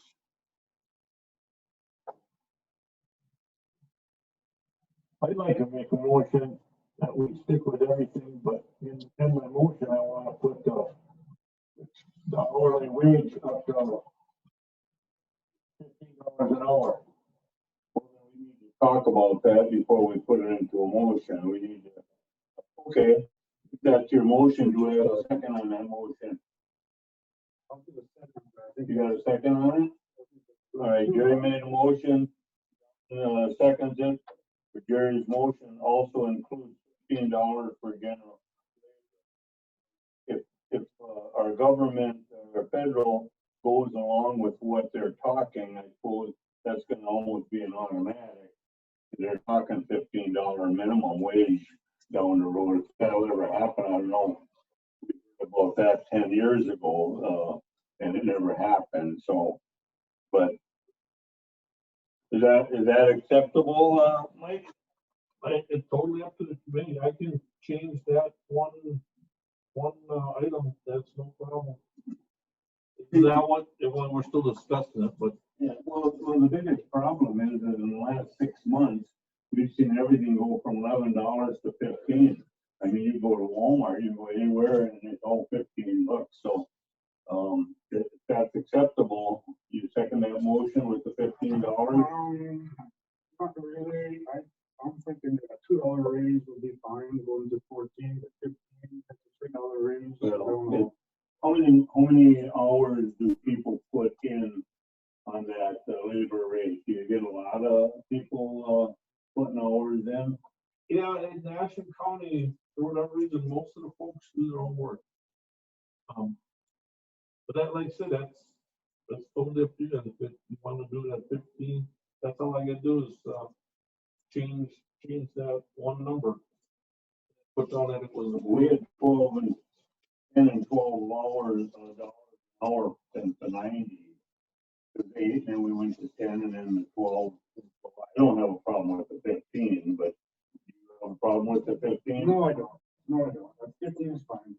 All right, so we got a motion from Gary, and we got a second from John to approve this list with a $15 labor. Any other discussion?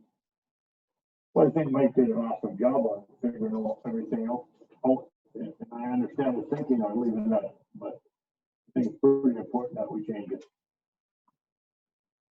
I will change it for this, field season. The only one I might have to go back on, we actually did have one. They haven't sent me the bill yet though, so I won't get a hold of them, never mind. They haven't sent me the bill, so I'll let them know that they can raise their rate from 12 to 15. You do that too, Gary, sure. Any other discussion? Good thought. The I'm going to motion, get the big bucks. the motion is to pass the Ashland County Custom Farmer Equipment Labor Rate with the, increase the general labor to $15 an hour. Got it. Any other discussion? Not all in favor, but saying aye. Aye. Aye. Thank you, Charlie. Number 7, approval of wildlife damage program APHIS 2021 bear removal contract. Now, This is Dave. that has really nothing to do with the position. It's No, that's the fourth point. yeah, First three are with the APHIS contracts. And they're gonna do that anyway. yeah, we have to approve the 2021 bear removal contract for Ashland County.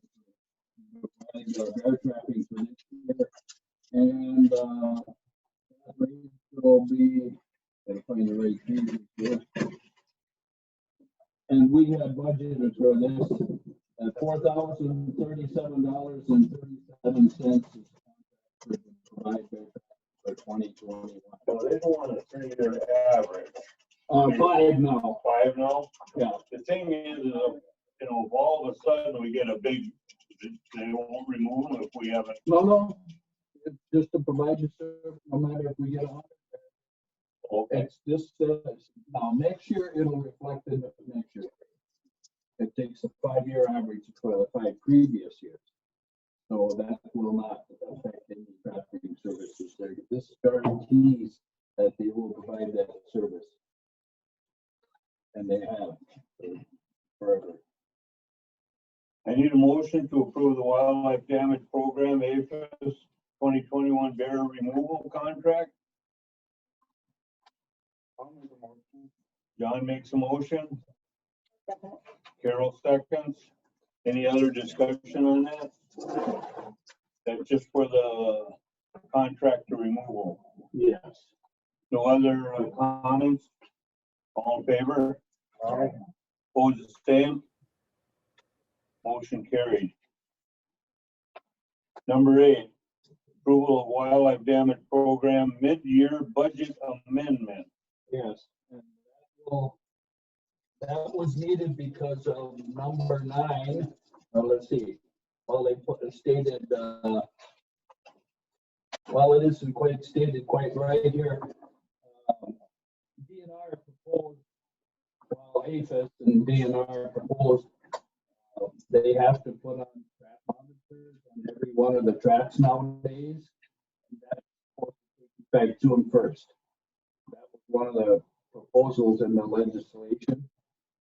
And so we're required to have trap monitors, and they're like $600-700 a piece. And what does the monitor do? When Have pictures when of- the door trips, it sends out a signal for the person to come and check the trap. Either that's got a bear in it, they can call them to come remove it. Either the farmer services, whoever is gonna be checking out however it's sent to them, a signal. And so Ashland County is gonna take the lead for the 4 counties up here for the bear traps. Just for simplicity purposes, because I know what to do here. And I service 4 counties. So we gotta have a mid-year budget amendment just to cover that cost. There's 40-some traps, you gotta put the monitors on. These will be used in Iron, Bayfield, Ashland, and maybe some in Douglas. So the cost on that was gonna be an additional $27,305 to provide those. That's the DNR grant. Yeah, DNR funds all of it, and it goes through USDA. And so this is the cost, and that's what this mid-year budget amendment goes to the DNR. These other ones are for wildlife service treatments. That'll cut down the cost for you, this new program that you're talking about. Well, they're changing the program a little bit through the legislation. They're gonna change the dollar amount for deductibles. They're gonna do set for the trap monitors. They're gonna take some of the VER program. So this all has to be passed through the legislature, and it's kind of stalled now, along with administering the program, my position. That's part of the whole game. And so this is part of it. So, and they have to take effect already this year because it was stated for June 1st to get this this next coming. Well, let's get it on the floor, then we can discuss it more. I need a motion to put this on the floor. I'll motion that. Carol makes motion. John second it? All right, now it's on the floor. I just want to say these monitors are a great thing because you used to have to check 4 or 5 traps every year. And you go, they always have the trap way in the back of the field, and the fields are bumpy, and they want to get traps all checked. And by 8 o'clock in the morning, when you're a dairy farmer, it's really hard to get all of that stuff home. You got to check 5 fields, and they're bumpy anyway. It's just great. You get to the back of the field and you find there's no bear there, or maybe, you know, it's just a waste of time. So this was the best thing they ever started doing. Right now, they had maybe 5 or 6 for the last 5 years or so. They had monitors on. They usually try to get 1 trap to every person that was using them. So they at least had 1 trap they could put probably in the farthest location, or where there's going to be mostly the best results, so that it was easier to check. And like, it was always an hour, hour and a half for most farmers to check multiple traps on multiple fields every day. And for the larger farmers that we have now with several fields, it does take a long time. And they're supposed to do it every day. And we're running, and then 20 years ago, we ran into the problem, the farmers were not checking them every day. And so then there was little issues with bear being left in the traps for a couple days. So hopefully this will go away. It sure saves the farmer a lot more time. And when you got that, Because your time down. not mine, I don't do the checking. But why, So the farmers have to. farmer has to check the traps, Then they call in to, life services, you know. And then they come pick them up. they pick they up the move bear. on to the other Yeah, farmers. take it there, there you go. Yeah, they bring it down close to the next farmer, and then they take their bar, move along and drop them off to where they're not wanted. And Hands of it's Saturday or Sunday. but it's during the daylight, so. But anyway, it's always nice to get, well, costly item, but they only have 5 or 6 available for the last 5 or 6 years or so. So this is gonna be that they're gonna get all the traps, which is gonna be a real benefit for You know, why wouldn't we be people in favor of using it? it. DNR? Yes, Yeah, so It's all- why wouldn't we be all favor of it? it's just paperwork on my part, and so that's what the plan is right now. Any other questions or discussions? If not, all in favor? Aye. Hold the same. We'll go to 9 and it'll be basically the same thing. Approval of the wildlife damage program, the DNR midterm. And that's, Well, on there, we do have another APHIS agreement to sign. You'll have to sign on this budget amendment agreement. is that number 9? The bear contract Is that number 9? Agreement was, amendment was number 8. Now, number 9, So I don't have to sign number 8. number 9 is another USD, is a cooperative service agreement. This is their part of this, probably the extra bear trap. We gotta have an agreement for this. This is DNR. Budget amendment is for DNR. For number 9.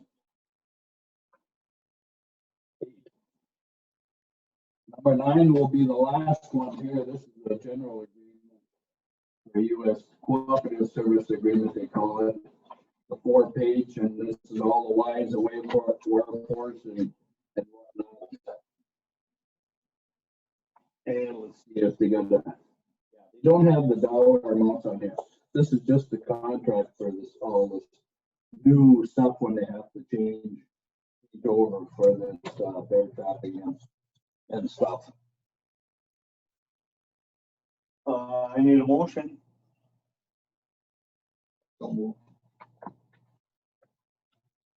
Gary makes a motion. Carol seconds. Any other discussion on this? Any other explanation needed? Then we'll, all in favor for having the county or the LCC chair sign that? In favor? Aye. Motion carried. Want me to sign that later? Yep. All right. Thanks, Charlie. All right, we're going to number 10. Wildlife Damage Program County Staff Position. If you read in your, at the end of Gabe is retiring. I think he retired, he's just not gonna show up for work anymore. Yeah, well, you just don't want to show up after a while. How many years ago? 18. 10, 18. 18? You've been there 18 years. I just want to say I'm glad that for Dave that he's retiring. You see that he did such an awesome job over the years, and I'm sure he had issues with farmers a little bit.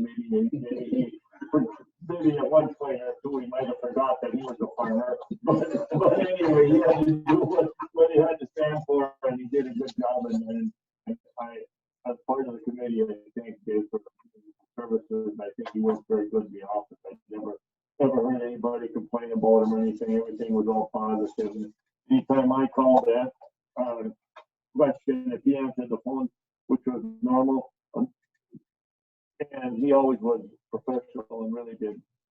My hat goes off. Thanks, Dave. That's all I got to We say. make sure that he doesn't cuss or swear when you call. I'm kidding. I will see that Tony-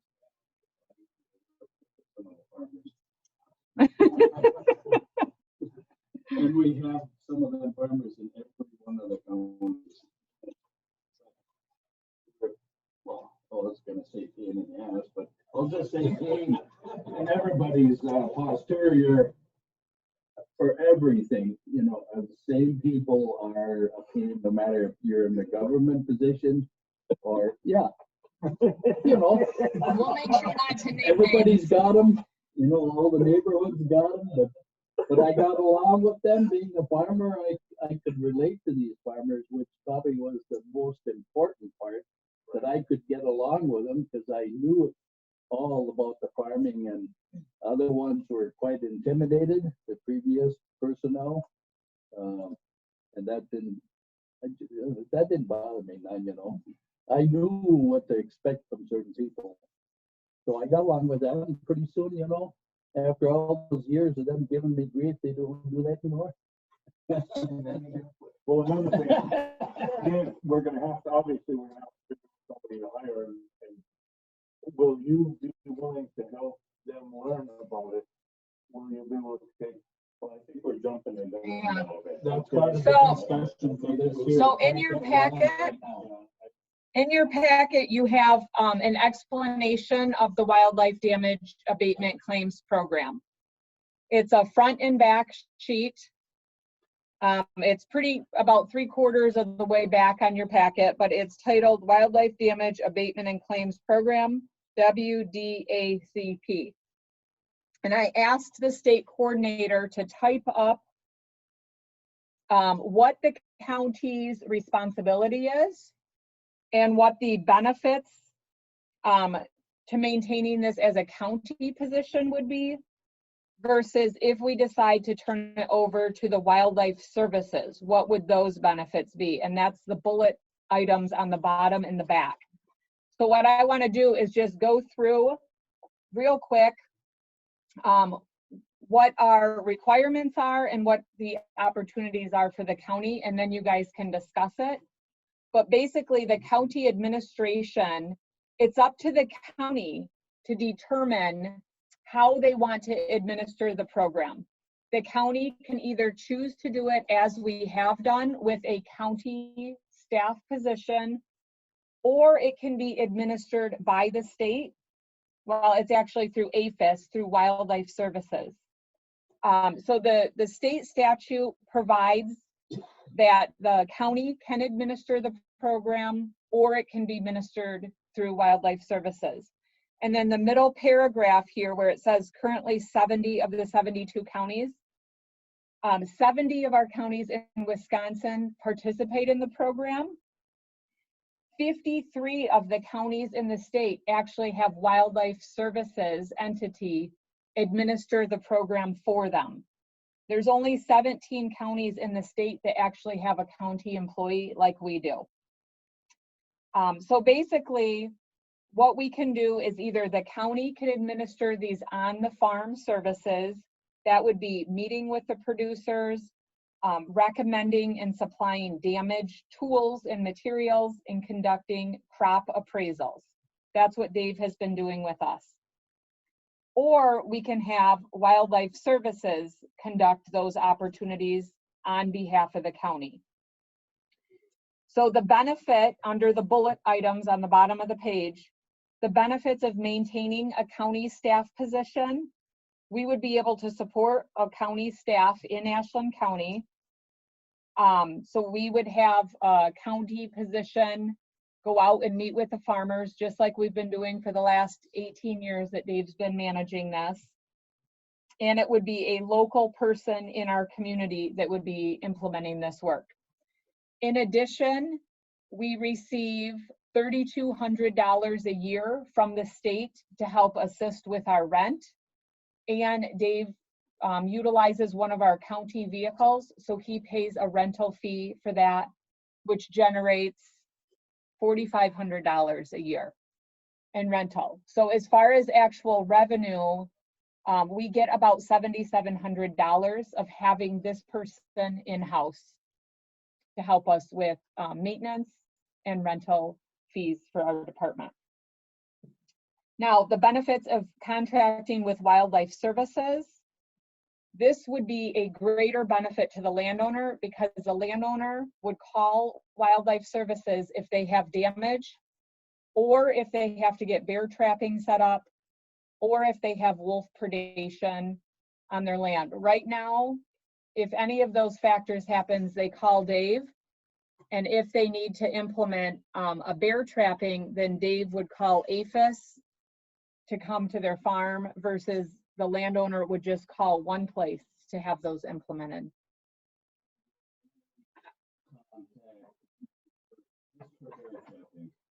It just takes care of all the wolves and everything else. Don't go through me for that. It's just bear trapping. No, I still do that. But they will do that if they take the position. But right now, they only handle the bear trapping for the county positions, because they're the only one legally can trap and remove bears. My question is, of course, northern Wisconsin is populated in bear. Yeah, northwest. I would ask either one of you, have you talked to some of these other counties that have the DNR specialists doing this? I think the Highway 29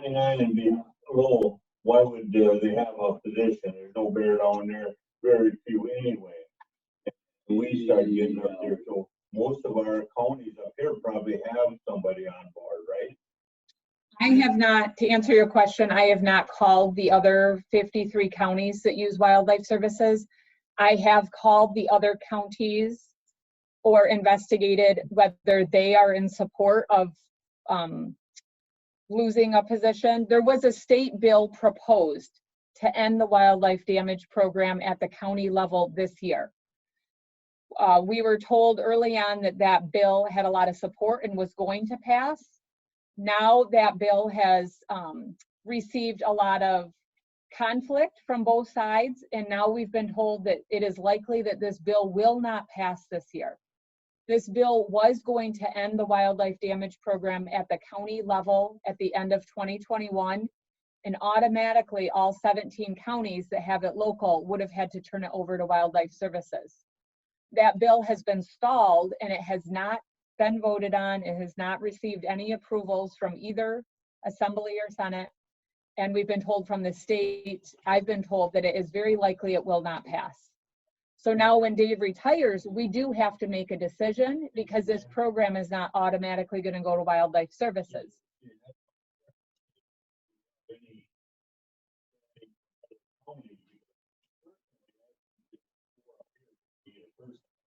The 17 counties that are currently implementing this on their own have passed resolutions against the bill. They've made resolutions in favor of maintaining it as a county position. And so the majority of them are not in favor of this program being turned over. That's all I know. Douglas County now, they had a meeting last week and they passed a resolution against the bill. Bayfield and Iron County, they have also met last week and I'm not sure what they decided. But to answer your question, Wildlife Services is saying on the back side of that page, under the second bullet, it says that the damage specialist that they provide is local. They say the Wildlife Services employee will be stationed locally and be part of the community just like a county employee would be. So they are telling me that someone out of their DN office here in Ashland would provide the services for Ashland County. That was my biggest concern, is that if we have to have someone from Rhinelander come, but they're telling me for Douglas County, someone in their Brule office would implement that. Someone in Ashland County would implement Bayfield and Ashland. And for Iron County, I believe their Rhinelander person would provide the services there. But they are telling me it would be a local Wildlife Services employee that would implement the program.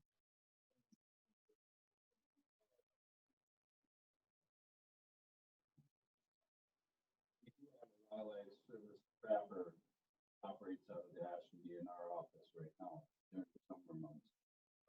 So it's possible they could still house, and I don't know if they'll have it full time there. They do have a full time person in rural right now. Wildlife Services had one there for 20 some years. They do the wolf trapping and stuff. He also does bear appraisals and stuff part-time, seasonal, but he also removes bear with the traps and during the season. So they would have probably a person maybe here or someplace. Now, it probably would take Ashland and Iron for one person, full-time. They'll probably handle both counties. And you talked earlier about possibly what's the $500 deductible right now? Yep. What are they talking 1,000? Well, We're down no. to 250 for a while. Yeah, I'm not sure if the bill was going to change the deductible or not. It was $250 when I first started. It was $250. 500. Then they went up to $500. Again. Maybe 8 to 10 years ago with 5 and $10,000 limitation. At one time it was 15,000, and then it went down to 10,000 because they had shortage of funds. so they dropped it to 10,000, raised the deductible to 500. I don't know if they're gonna change the deductible on that, but they were gonna eliminate the cap because you get into some of these ginseng operations, when the turkey get into there, and they can do $50,000-$60,000, or the cranberry marshes are where the big dollar amounts come from. Ginseng, especially when they get into there, and I've seen some damage reports that were in the 20s, $25,000 of damage. So they were going to eliminate the cap on there. I don't know about the deductible. The big money, everybody, if there's 50 applications, everybody just gets. Yes, that'll happen if there's. So if there's not a lot of applications, you get a $25,000, there's money available, they'll get it. But just like up here. They'll prorate like they used to do back in the 80s and 90s when the state was running the program years ago. They took all the claims in at the end of the year, and they only had, the pot was so big, and so maybe you got 50%. And because we participated in that at that time on the farm. And then they changed where they were getting enough money into the wildlife damage program where they could meet the claims. But they always had that in there where they could prorate if they didn't have enough money to pay out. Everybody would be prorated. Well, I think we ought to keep the position.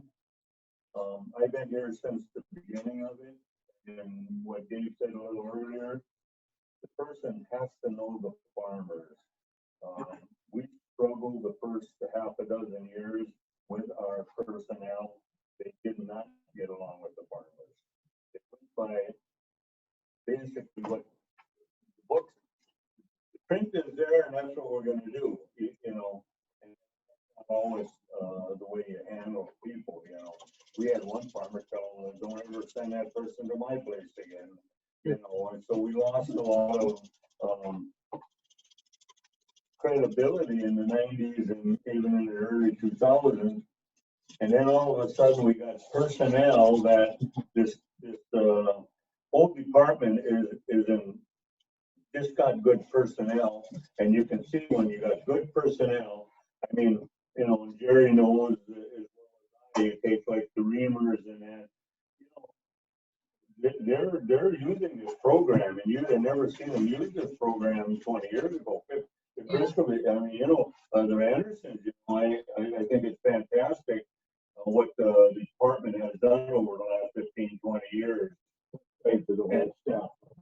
It definitely the staff, you know. So when Dave came on, and it was kind of a issue and deal, we'd have lost this whole program for a guy like Dave coming on, who knew the farmer, knew and understood. I mean, we were losing it. The people we had in there before just didn't work. I mean, you know, they didn't understand farming. So one advantage of keeping the position locally, we could probably, there is not as much interest or claims in the program as there was in the past. And so there would be opportunity for us to make the wildlife damage position more of a part-time position. And then we would have a full-time staff person, but we could also allocate maybe some of our farm work, helping with nutrient management plans, farmland preservation, other areas of our agricultural work that are not being fully implemented right now that we need to do more work on. So we could create a full-time position, but we could also incorporate other areas of our department that we need to do that are currently lacking right now. So that would be the way that I would envision it if we do decide to keep this as a county funded position.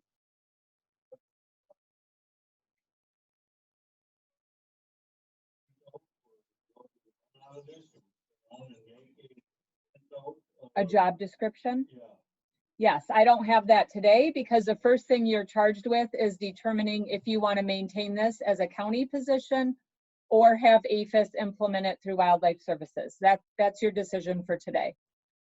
And then the other thing we will have to decide is when Dave retires in August, Do we want Wildlife Services to finish out the year? Or do we want to try and hire in August, which is our busiest time of the year? We will all be out in the field. We have an excessive workload right now this year because of all of these grants we're implementing.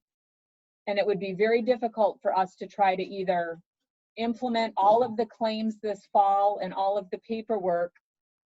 Dave's busiest time of year is going into the late summer and fall. And so we have to determine who and how are we going to finish the job this year? And then what would we start out in 2022 with? Yes, it's 100% grant funded. Yes.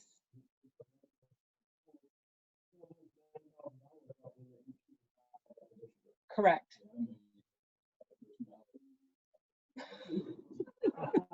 Be careful what you ask for, right? Yeah.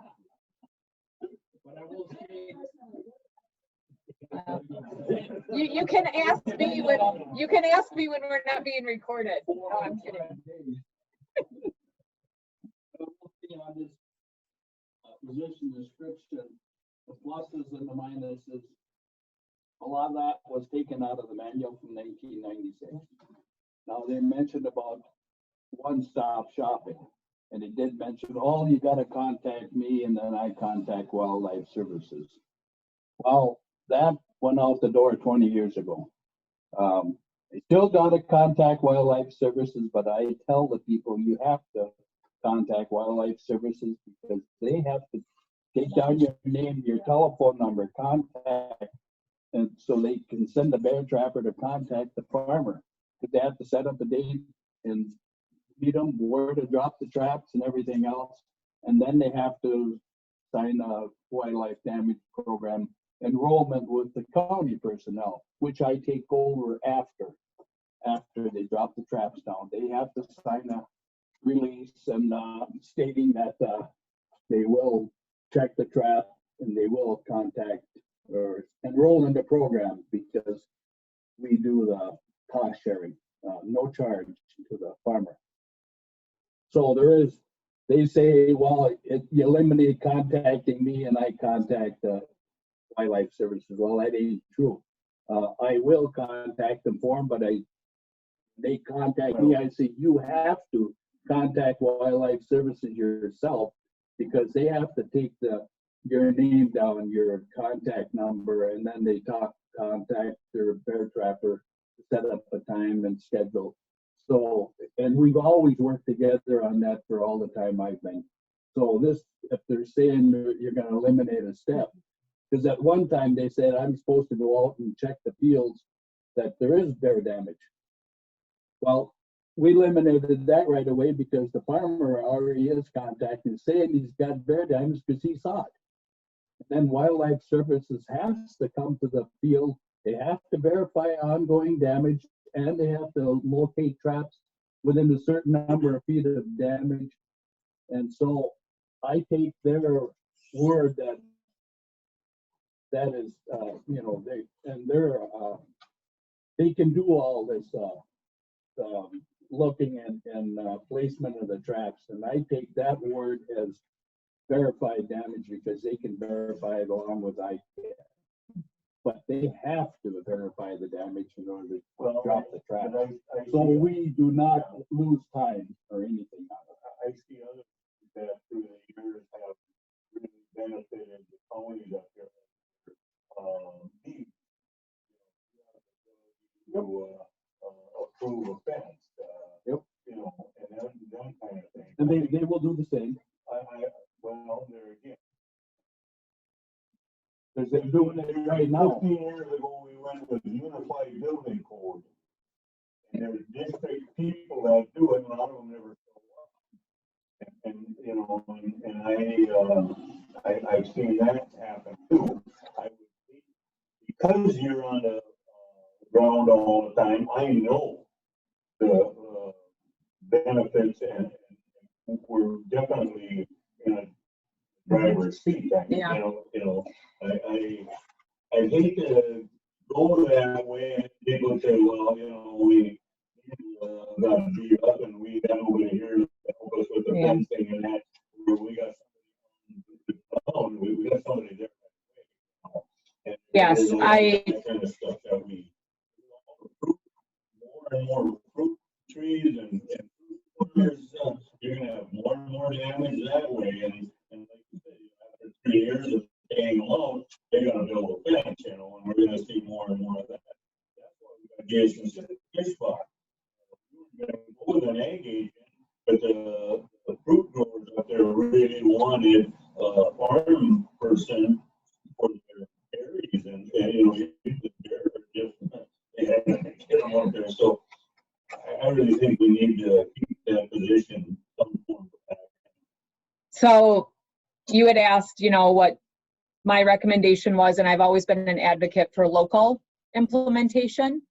And having a county staff person is as local as you can possibly get. The third bullet point on the back of that sheet tells you why Wildlife Services is interested in maintaining that. And that's because they get 20% cost share from the federal government to help manage that person. So they actually would get more money back into their program if they administer it. And that's a financial benefit to them. Ashland County, like I said, Dave does help pay for rent and vehicles. So we do generate revenue financially to help support the better good of our whole department. And we would have that person locally right in our office. And I do believe that that would be the best benefit for our producers locally. But that decision is up to you guys as a committee. So the very bottom paragraph, thank you, Carol, talks about training, and the state coordinator of the wildlife damage program, he is in Rhinelander, and he's the one I talked to about this, and he would come over here and provide on-the-job training. There's also manuals, but he would assist with teaching the claim assessments. And then there are periodically state trainings and programs that this person would be eligible for.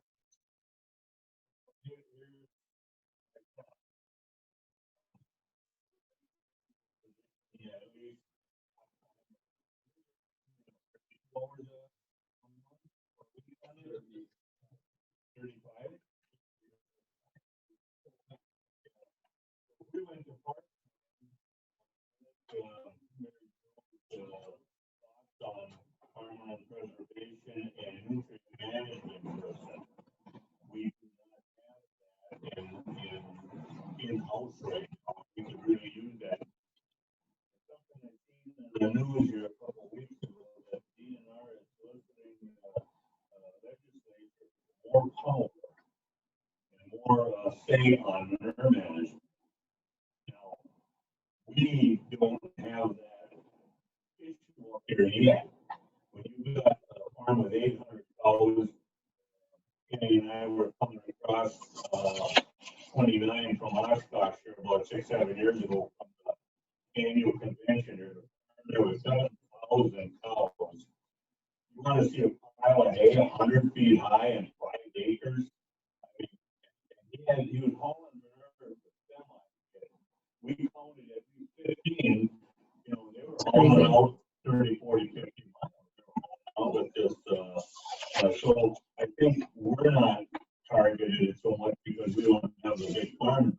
I can only imagine these farms with, we're talking about Brian with a 16 million gallon. I delivered the pump here a couple of years ago down to Abbotsford, 30 million gallon pit. He had 3,500 cows. He had 4 pumps in that corner, and they had a robot in the bottom. I said, "Who's down in that robot?" He said, "Oh, they do that on the tractor. It's all, 30 million. You couldn't see the other end of this stinking thing. It was so big, So, I think the DNR has been and I hate to say that one shoe fits all, but with our state and our legislature, I think we have too much of that one shoe fits all kind of stuff. So I would really like to see that nutrient management person Well, let's keep moving so I can get to that, talk about that position. I guess one question I have, well, you guys can go ahead and take your action on this, and then I'll ask a question after that.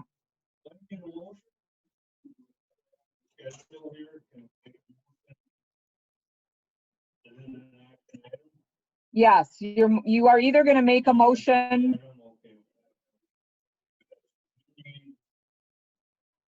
You're either going to make a motion for Wildlife Services to implement the wildlife damage program, or you're going to make a motion to maintain implementation by an Ashland County program through a county staff position.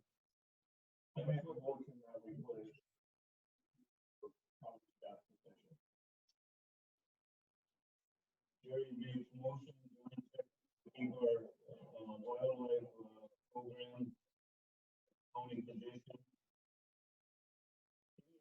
Question on that. Anybody would like to? Now, I have a question, whether when Dave retires in August, are you guys going to want this filled immediately as a county position? Or can we have Wildlife Services finish out the year with all the contracting, and then we would hire a new position in 2022? And the reason why I'm asking is because, yes, my biggest concern is that Dave is retiring at the height of the season. So for us to get a new person in August and try to train them, when we're also doing all of our field work, we're finalizing an AIS grant closure for this year. I don't know that we are going to have the capacity to implement all of the field work and the paperwork that is required in the fall, and to try and train a new person to do that. That is my concern.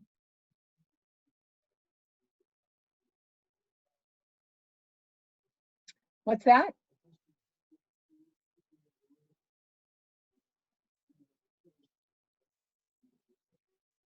No.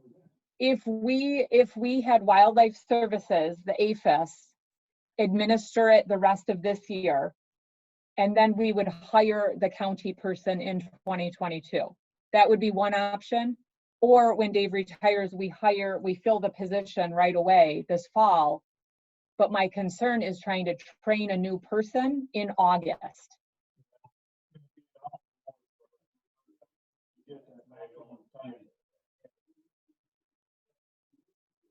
Because there's not any damage claims in January. You're not going out to farms. Yeah.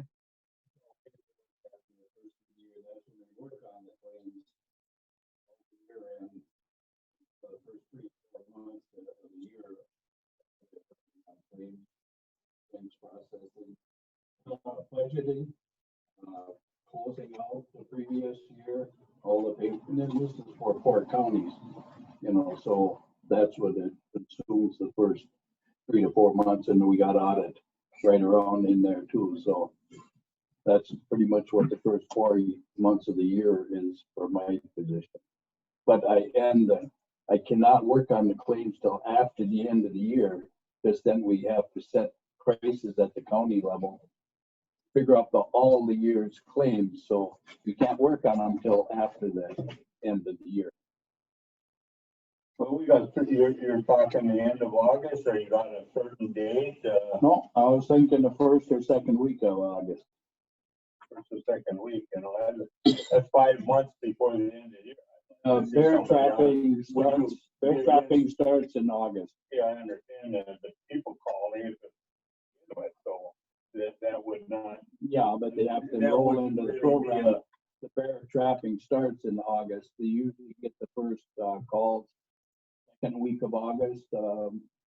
Third week. Those calls are just transferred to Davis. Yes, they have to be. Then I have or to they do them call them directly. I mean, both. So my question to you is, August and the middle of October, what is your basic? Well, 1st of September on is when they have to do field appraisals, because the chopper starts already the first, I've had them start on September 1 chopping already.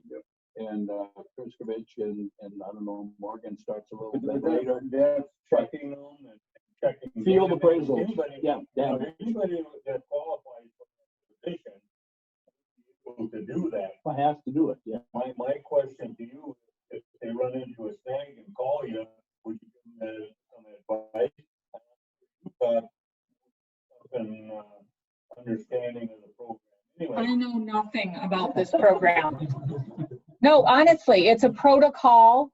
I am skilled in managing a department, hiring staff, writing grants, administering programs. Dave is the expert on his program. If Dave left today, I would have no skills or ability to know how to do his job. I would have to call the state and get training. And I would have to do that and see if they're available between midnight and 6 a.m.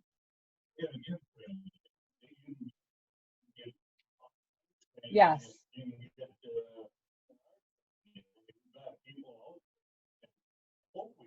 Correct.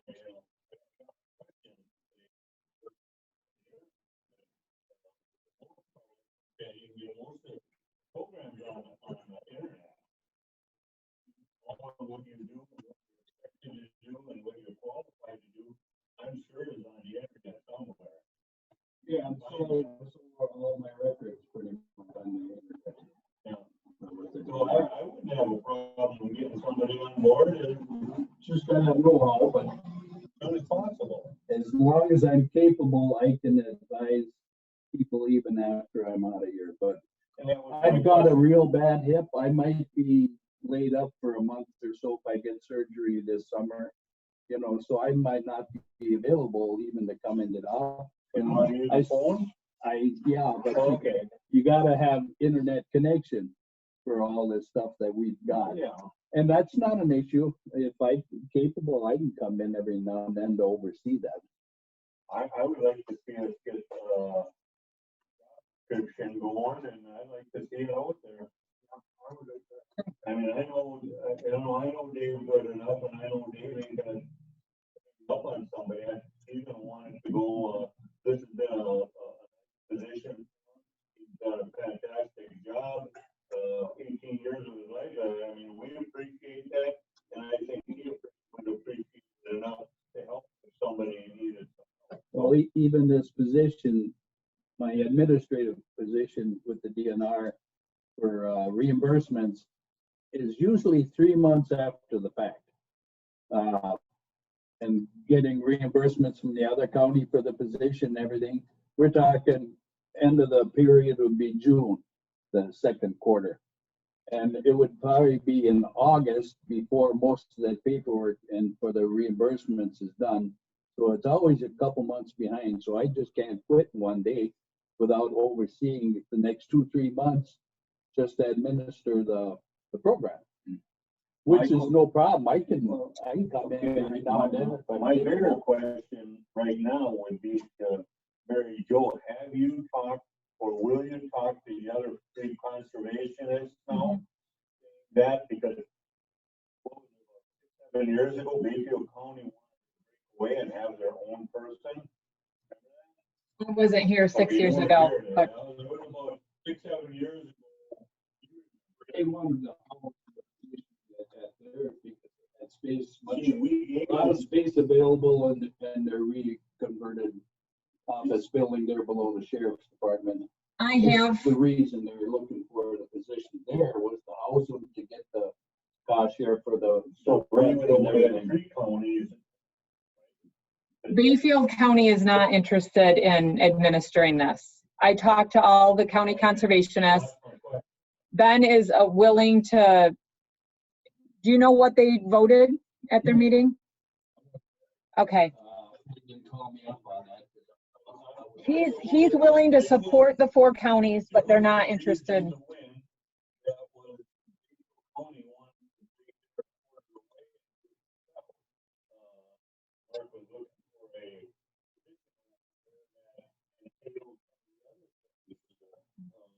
I don't know anything about that, and that's not their current. That's not their current wish. I heard that.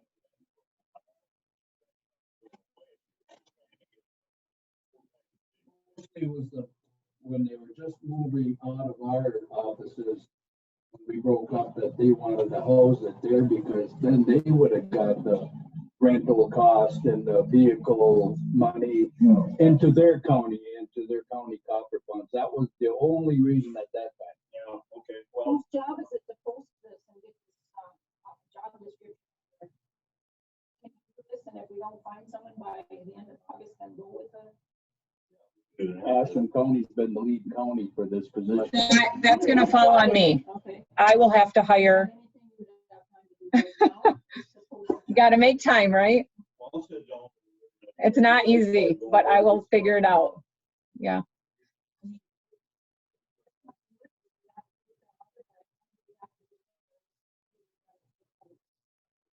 Yeah, that's a great question. I don't know.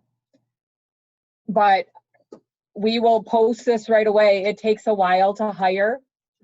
So we'll have to get a job description developed. I'm assuming you have a job description that we'll have to edit. Yeah. Yeah. Yeah.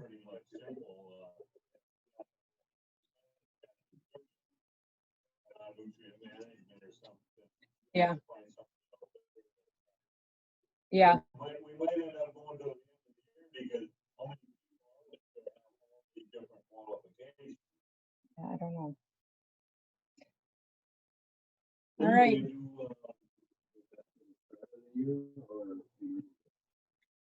Immediate, when you retire, fill it. Yeah, you guys did vote. It was Jerry, or I mean, oh, I'm sorry. They made a motion to continue through county position. No other discussion, no other, we're voting on number 10, wildlife damage program county position to keep it in-house and have that position, stay here. So, any other discussions? If none, all in favor? Aye. Opposed, the same? Aye. Thanks, Charlie. And we'll go to 11. All right, this is the last item, it will require action. Getting here, slowly but surely. So as I mentioned, the aquatic invasive species grant is going to end this year. That is Scott's position, he's the coordinator of that program. And so what I would like to do is convert his position from an AIS, Aquatic Invasive Species Coordinator, to a Land and Water Specialist position, which would be effective January 1st, 2022. I did include a memo in your packet. It's the second to last page of your packet. And that memo talks about the fact that in the past 2 years, we've been administering the grant. It's been an exceptionally strong and successful program that we've developed across the county. And basically, the state is doing away with these grants to hire staff people. So these grants ended this year or last year? This year, will be, yep. This year was the very last year that you could have applied for one of these grants to hire a full-time staff person. They are moving to what's called a cooperator agreement. And so they are divvying up all the money that they had to hire staff, and they're allocating it out to every county. So Ashland County will receive a little over $16,000 in a non-competitive grant to administer some of the duties that he's been doing for the last 2.5 years. Now, we never relied on that grant to fully fund his position. We only relied on approximately $23,000 of the grant to pay for him. We've had other money in the county in our budget that supports his position. We have other revenues that we've developed, like through the tree and shrub program. And then we would also have the $16,000 that would be a non-competitive contract from the DNR on an annual basis that would help support the position. So if we transferred from an AIS coordinator to a land conservation specialist, it would not require any financial increase to the county at all. It'd be 100% absorbed within this department. I've already drafted budget numbers for next year to figure out how to pay for it.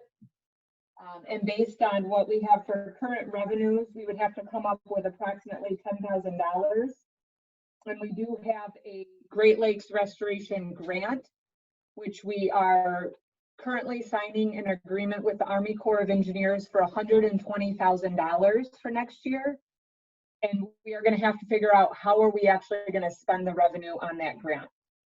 We are designing some flood projects in Marengo that Mike and I will be using our time, and we will be getting paid $120,000 from the Army Corps of Engineers to do that work. So that will be additional revenue that we're going to have to figure out how do we expense out, because we will not actually have any actual expenses related to it. So some of that money would backfill this position. So basically the bottom line is that it will not cost the county any money to convert this position and maintain it as a full-time county-funded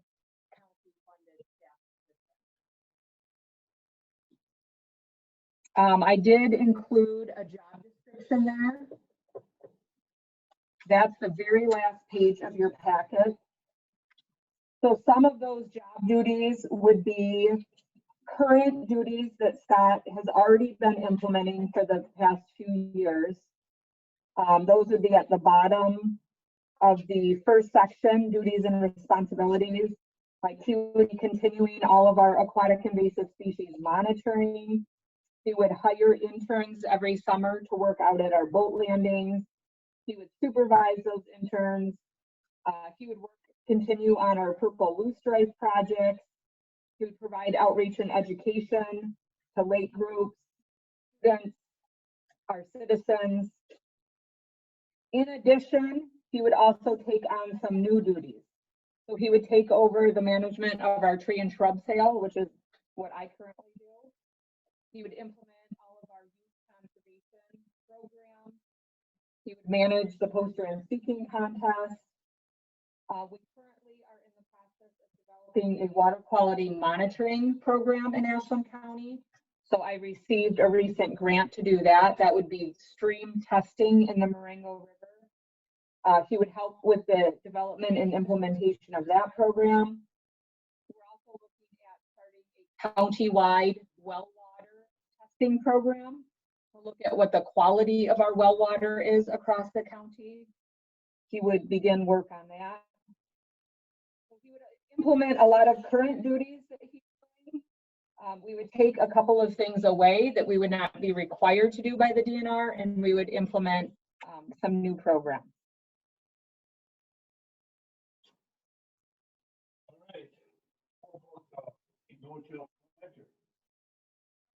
How about it?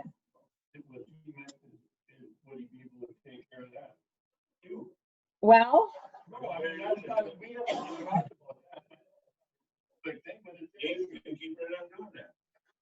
I'm not sure what Scott's experience is with maintenance of farm equipment.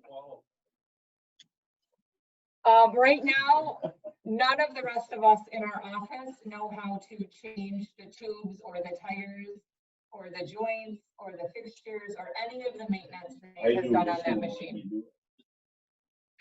So, you know, is it a possibility that he could incorporate that if we have to? I guess that's what I'm asking. You know, that is probably, we will likely have to contract with someone to do that work. The program no-till, we charge for use of it, and the revenues that develops, it does pay Dave to do the work on it. So we've been contracting with Dave to actually pay him to do the work. It's not in part of his wildlife damage job. It's a separate program. And so the till itself, the planter itself generates revenue to pay for maintenance and a person to do that work. My idea is that it would be incorporated with the new wildlife damage position or the person that would be assisting with farm work, or we would contract it out to a farmer that has that skill set.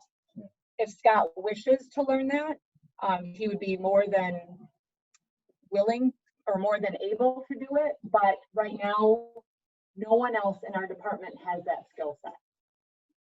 So that's something.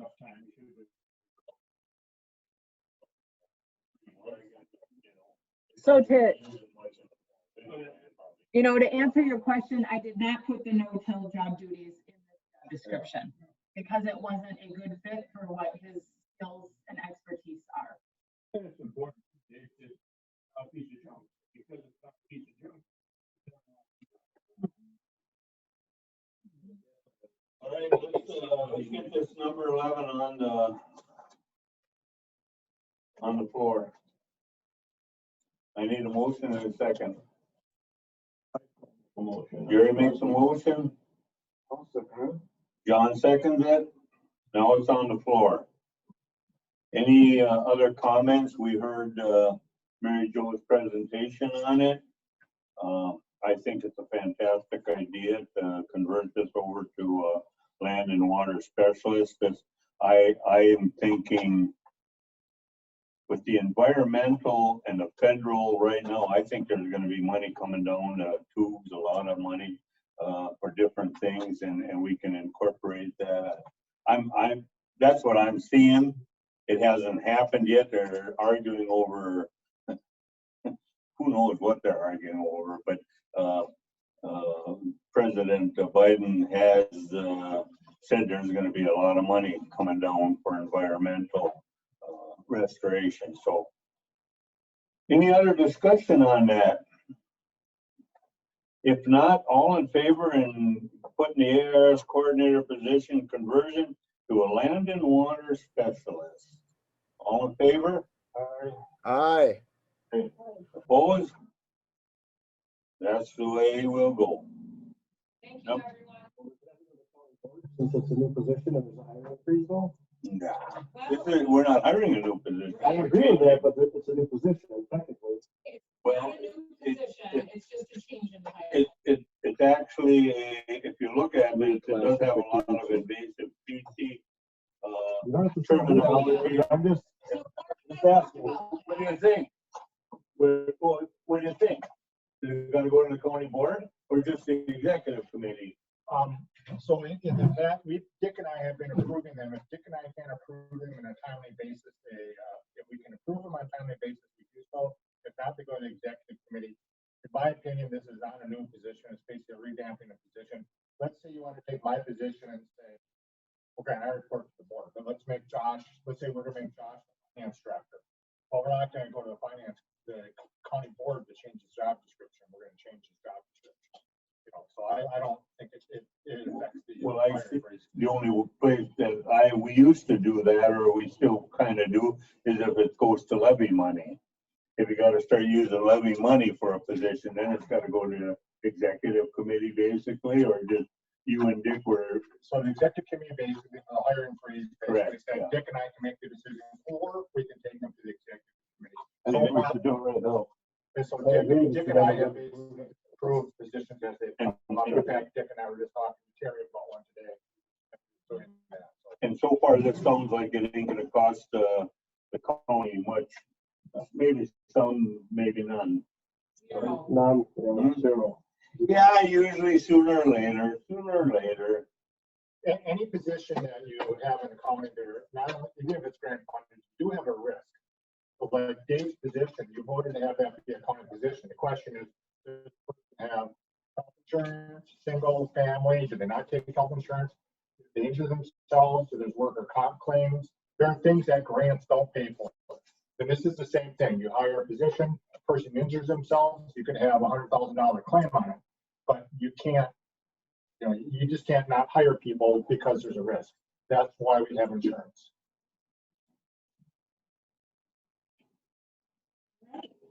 Thank you, everybody. Number 12, NRCS. I gotta go to another meeting. Thanks, Clark. Wait, is he sleeping? Gary and Josh.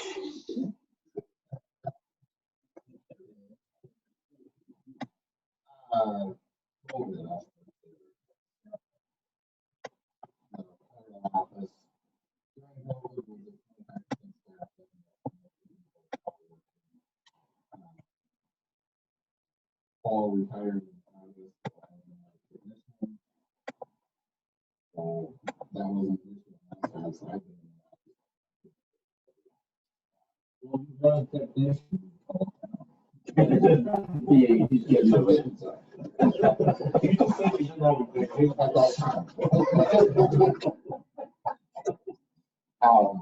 Now federally, they're allowing 50% office coverage, they're still close to the public. And hopefully those are gonna ramp up and they're gonna open us to the public here for order. Really, really puts a kibosh on trying to service customers, trying to do things remotely or at the front door and stuff. You can't sit down and look at someone on the computer. So hopefully the COVID restrictions are gonna start to ease up here in July, you know, back to normal summer sometime. Paul's position, he retired in August, advertised, they hired a person in November, December, started the middle of February, 2.5 months in. Various different scenario issues associated with why he resigned, housing, family, a couple other things. But now I'm out of position again, so it's just me in the summer. Got the request into Washington for the position to be backfilled again.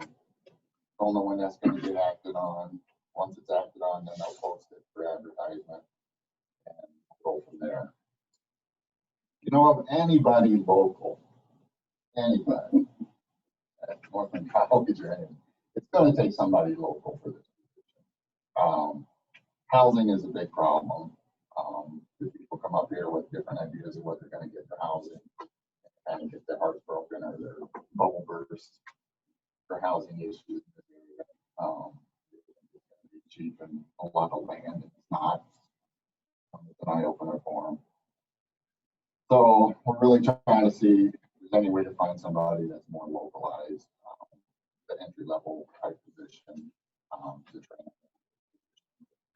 So, any kind of technical or engineering type skills, GIS skills, surveying skills. Hopefully somebody with some ag background who really benefit. That's primarily our customer base, agricultural customers. And so hopefully we'll get that position filled before I retire. Dave will be looking for you guys.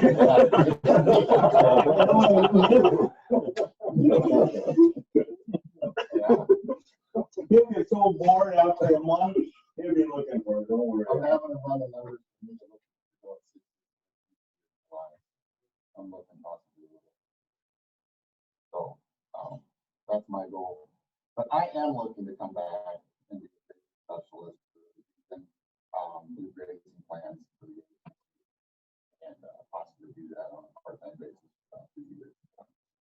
That's kind of my plan. Paul backed out on me at the last minute, but he was 60. I could do mine. So you would work for NRCS doing grazing plans or work for, do we currently have one? Okay.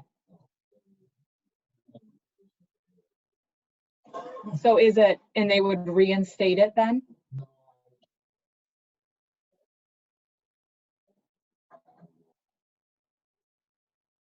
But they would pay you to do it or it'd be volunteer? Okay. Okay.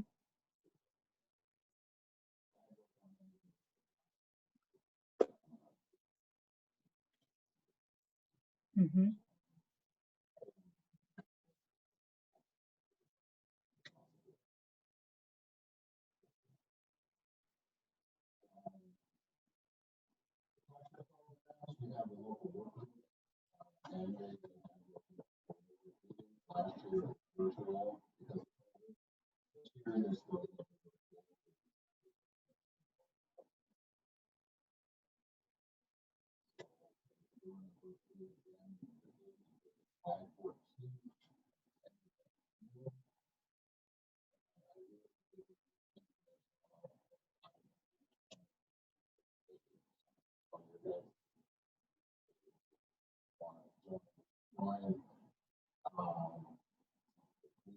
Open enough, possibly I could open an office if we're open. Set up and we get in the break room there. By then. So I'm looking at that as a possible option for a site for people to come and manage. I have to try to get on. So they're going to run at the state level this year. I foresee next year everything will be back up, probably back out to the local working groups. Program guidance, program needs.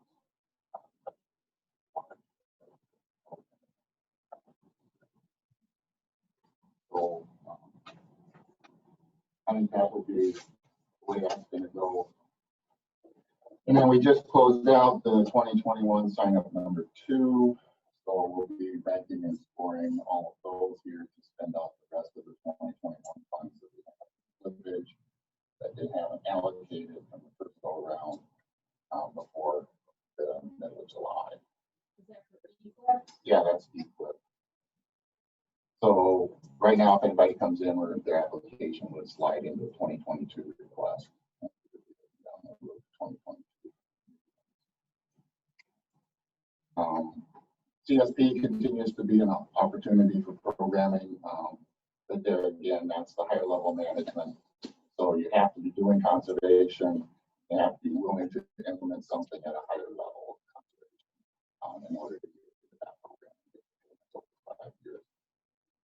So that's a little more challenging in this area with the type of farming operations we have and the resources really being active in various categories.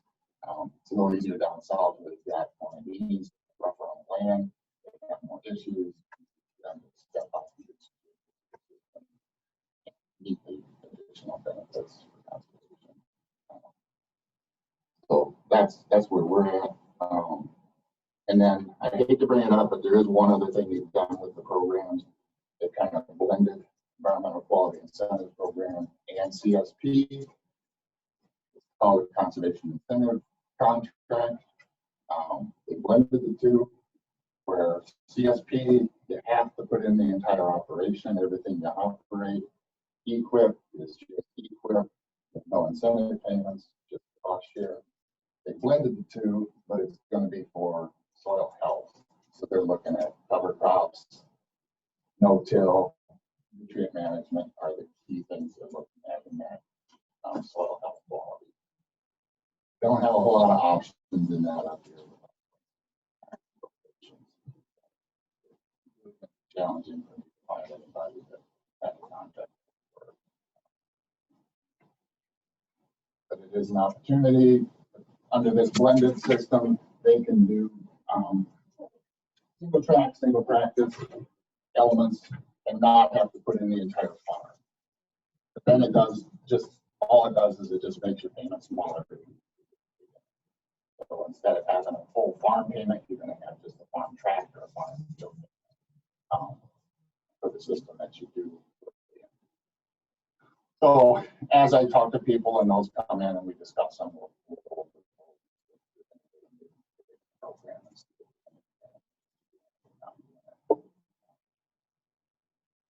Other than that, conservation compliance reviews are scheduled. I'm going to be starting to do those here as soon as it dries out a little bit here in June.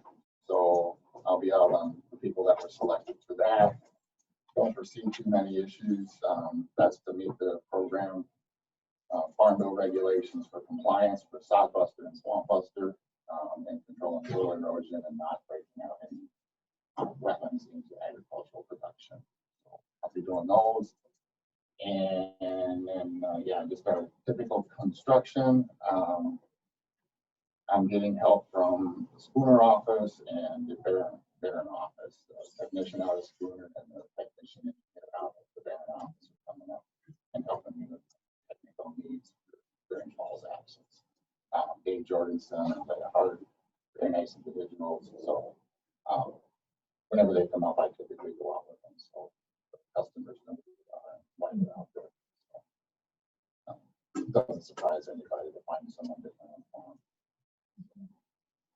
farm. Other than that, yeah, just keeping our heads above water and trying to stay up with all the changes in it. Funds, COVID, and everything else. Any questions? Thank you. Appreciate you.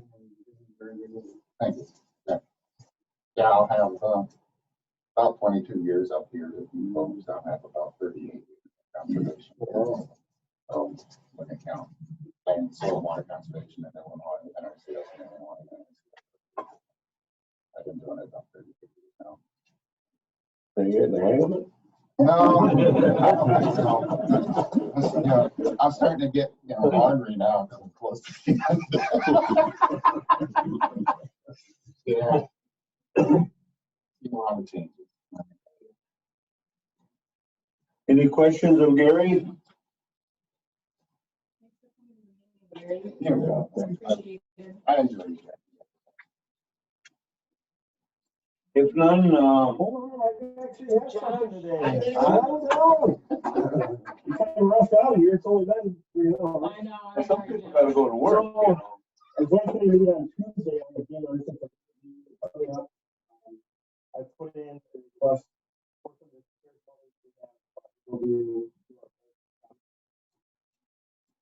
So the committee will be able to get a brief understanding of what pictometry is and the imagery that will be available to us. If the county board agrees to fund product, we're going to pay for it one of the spring flight we thought, obviously. And then we'll also cover our flight again in 3 more years. And there'll be their full suite of products. As in legal view with them, we had an imagery flight last year. We still don't have that available. The legal view and early access programs, we usually have access to all the imagery in 4 weeks. We have a crisis for peanuts like on refly. County had that big fire. Oh, it was a number of years ago. Yeah, it was driven on fire. Within about 3 days, I think it was, we're back on that. Douglas County, like $2,000. Quick deal on the flight plan. There's a lot of benefits. You guys are aware of access. If not, one individual will be on Zoom. If you want additional information, we'll give you guys usernames and passwords. You can play around with it, look at the suite of photos that are available to the counties and stuff. And the money that would go towards our imagery would then be used towards remonumentation and hiring a survey technician. Cover a lot of the areas that have been, missed in the county. So.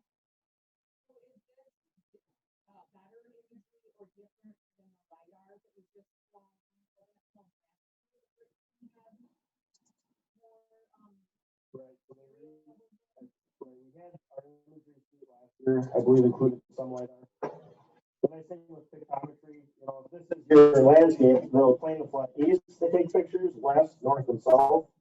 So you can take this of your house, you can actually manipulate the golf course size, streams, you can calculate slope, you can calculate tree heights, you can do all that stuff too with pictometry a little bit easier than the LiDAR.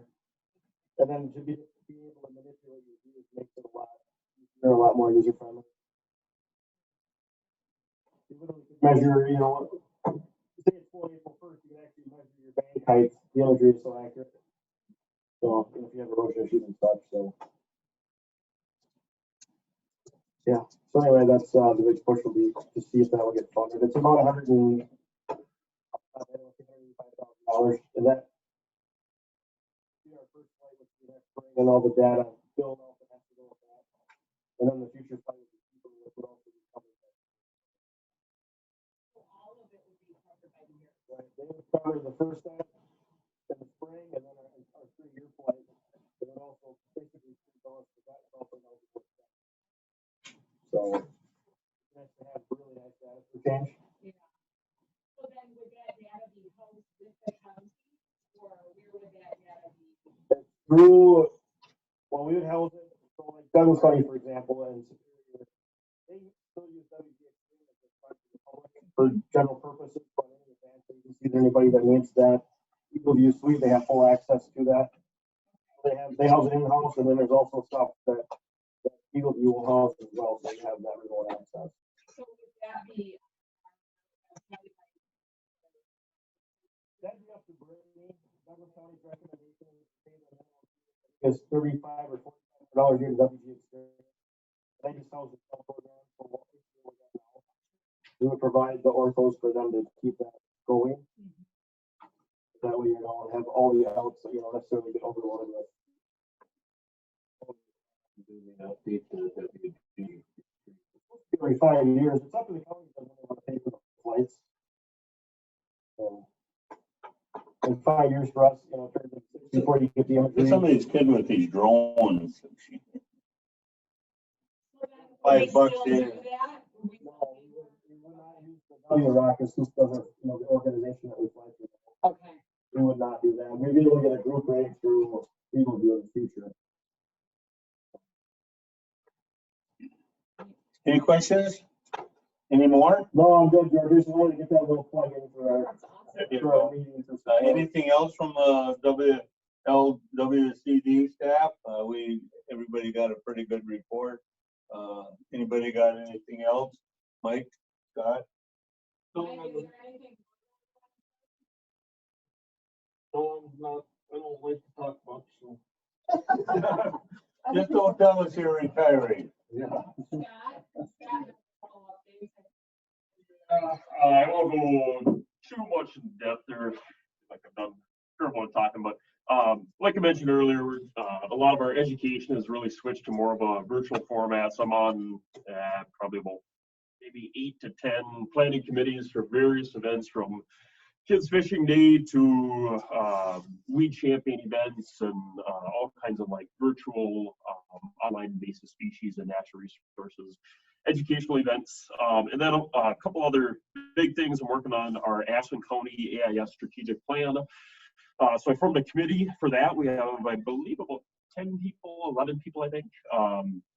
So a lot of folks from like lake associations. We got some representatives from the Bad River Tribe, Wisconsin DNR, all kinds of folks. So I've been putting in a lot of hours on that. And then one of the more exciting pieces I'd like to share is we did receive funding to hire out 2 AIS interns, just like we've done in previous years. So super excited about that. Most of that will be funded via a Wisconsin DNR AIS grant. So they'll be doing a lot of watercraft inspections down at boat landings, and then similar to previous years too, helping me out with monitoring for blue stripe biocontrol, knotweed control, yellow iris control, all that kind of stuff. So they will be starting the 2nd of June, and yeah, just super excited to get them on board. So.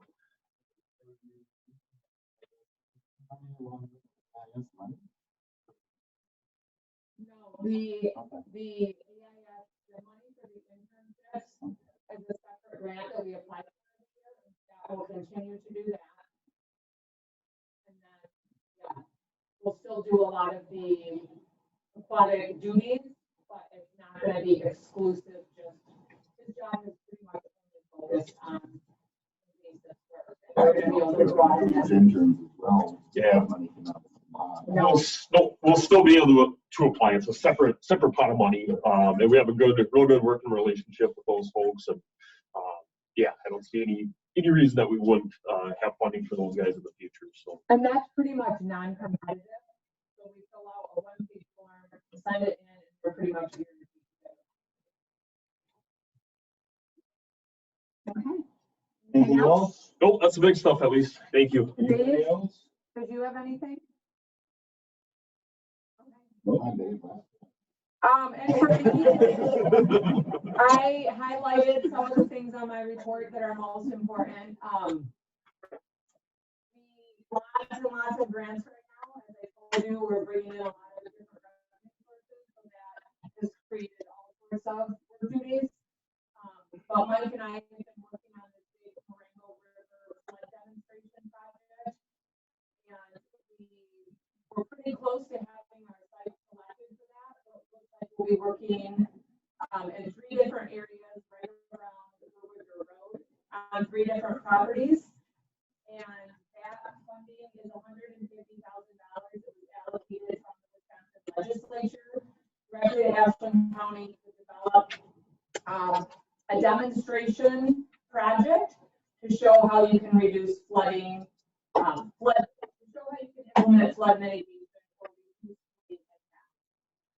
And so we've been working for the last year to try and figure out what sites can we work on and get landowners on board. And we had landowners that we thought we'd work with that dropped out, that wasn't interested, and so it's been kind of a slow going process.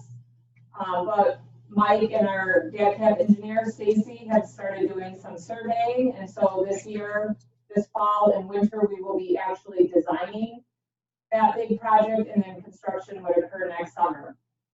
And that work is likely to bring lots and lots of future opportunities for the county. We've been getting calls from Milwaukee to do press articles on this, and it's been in the Ashland paper. And it's already generated a lot of interest, and we actually haven't even moved any soil yet. So I've been very reluctant to share a whole lot of press about it until we actually do the work and we have something to show for it. But that's taken a lot of time, and it's been exciting work.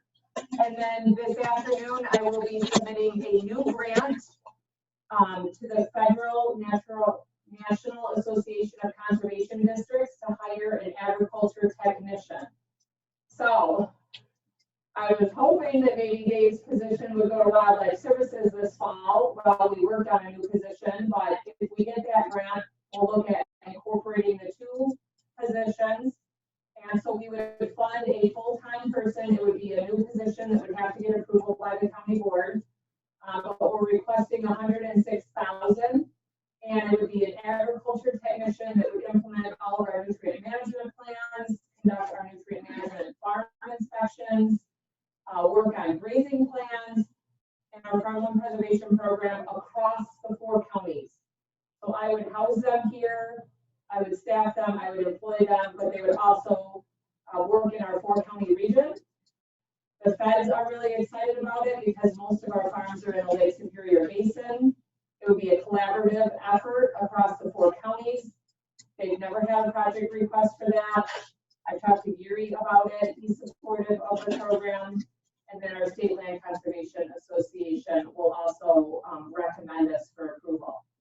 So it's a pretty highly competitive application, but it looks like there's a lot of support for it. So that will be submitted today. The deadline is this week, and we'll see what happens.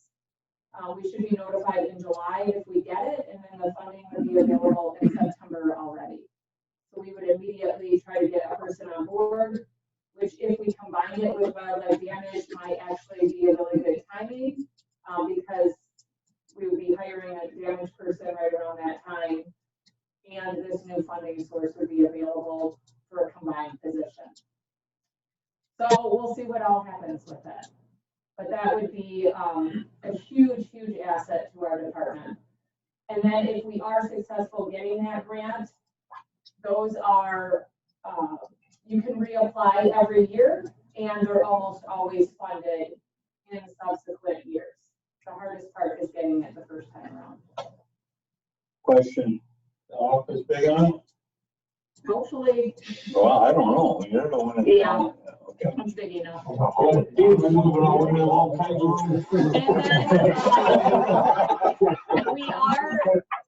the county's ready to buy that and then rent it to you.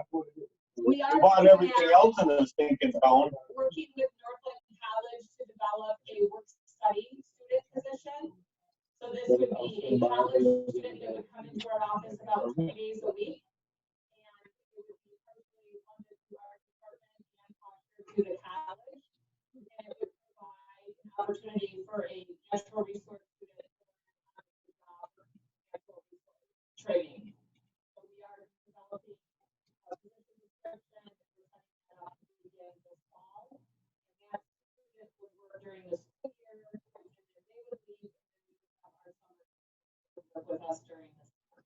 You think two employees from Northland College would be better than two employees from Stevens Point? Absolutely. Hands down.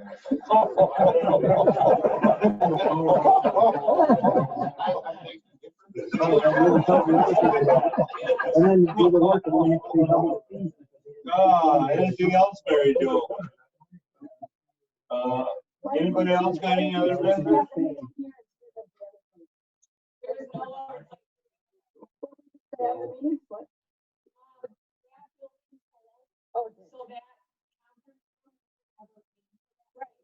Oh, we have the offices there now. We have no stuff. Oh, okay. You never recognize them, please. Okay. And the courthouse. On every room. Wondering. Now, you're still planning on staying in that building, or you're looking for something different? Yeah. We're staying there, and once it was post-COVID, you don't have to worry about social distancing and all that. So probably There'll be a lot more room in there. Well, NRCS would have rented us a room over there, but it just cost way too much. There's nice parking lot there. Any other business? Next meeting date, you wanna go till July, or do you wanna? I would like.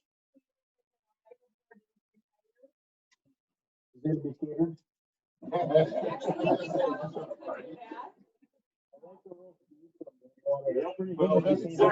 Well, this meeting went a little longer because of the annual report, but it seems like we always got lots to talk about, so I would, first part of July, end of June, what do you want? Anybody, any suggestions? Second week of July. After the 4th? Yeah.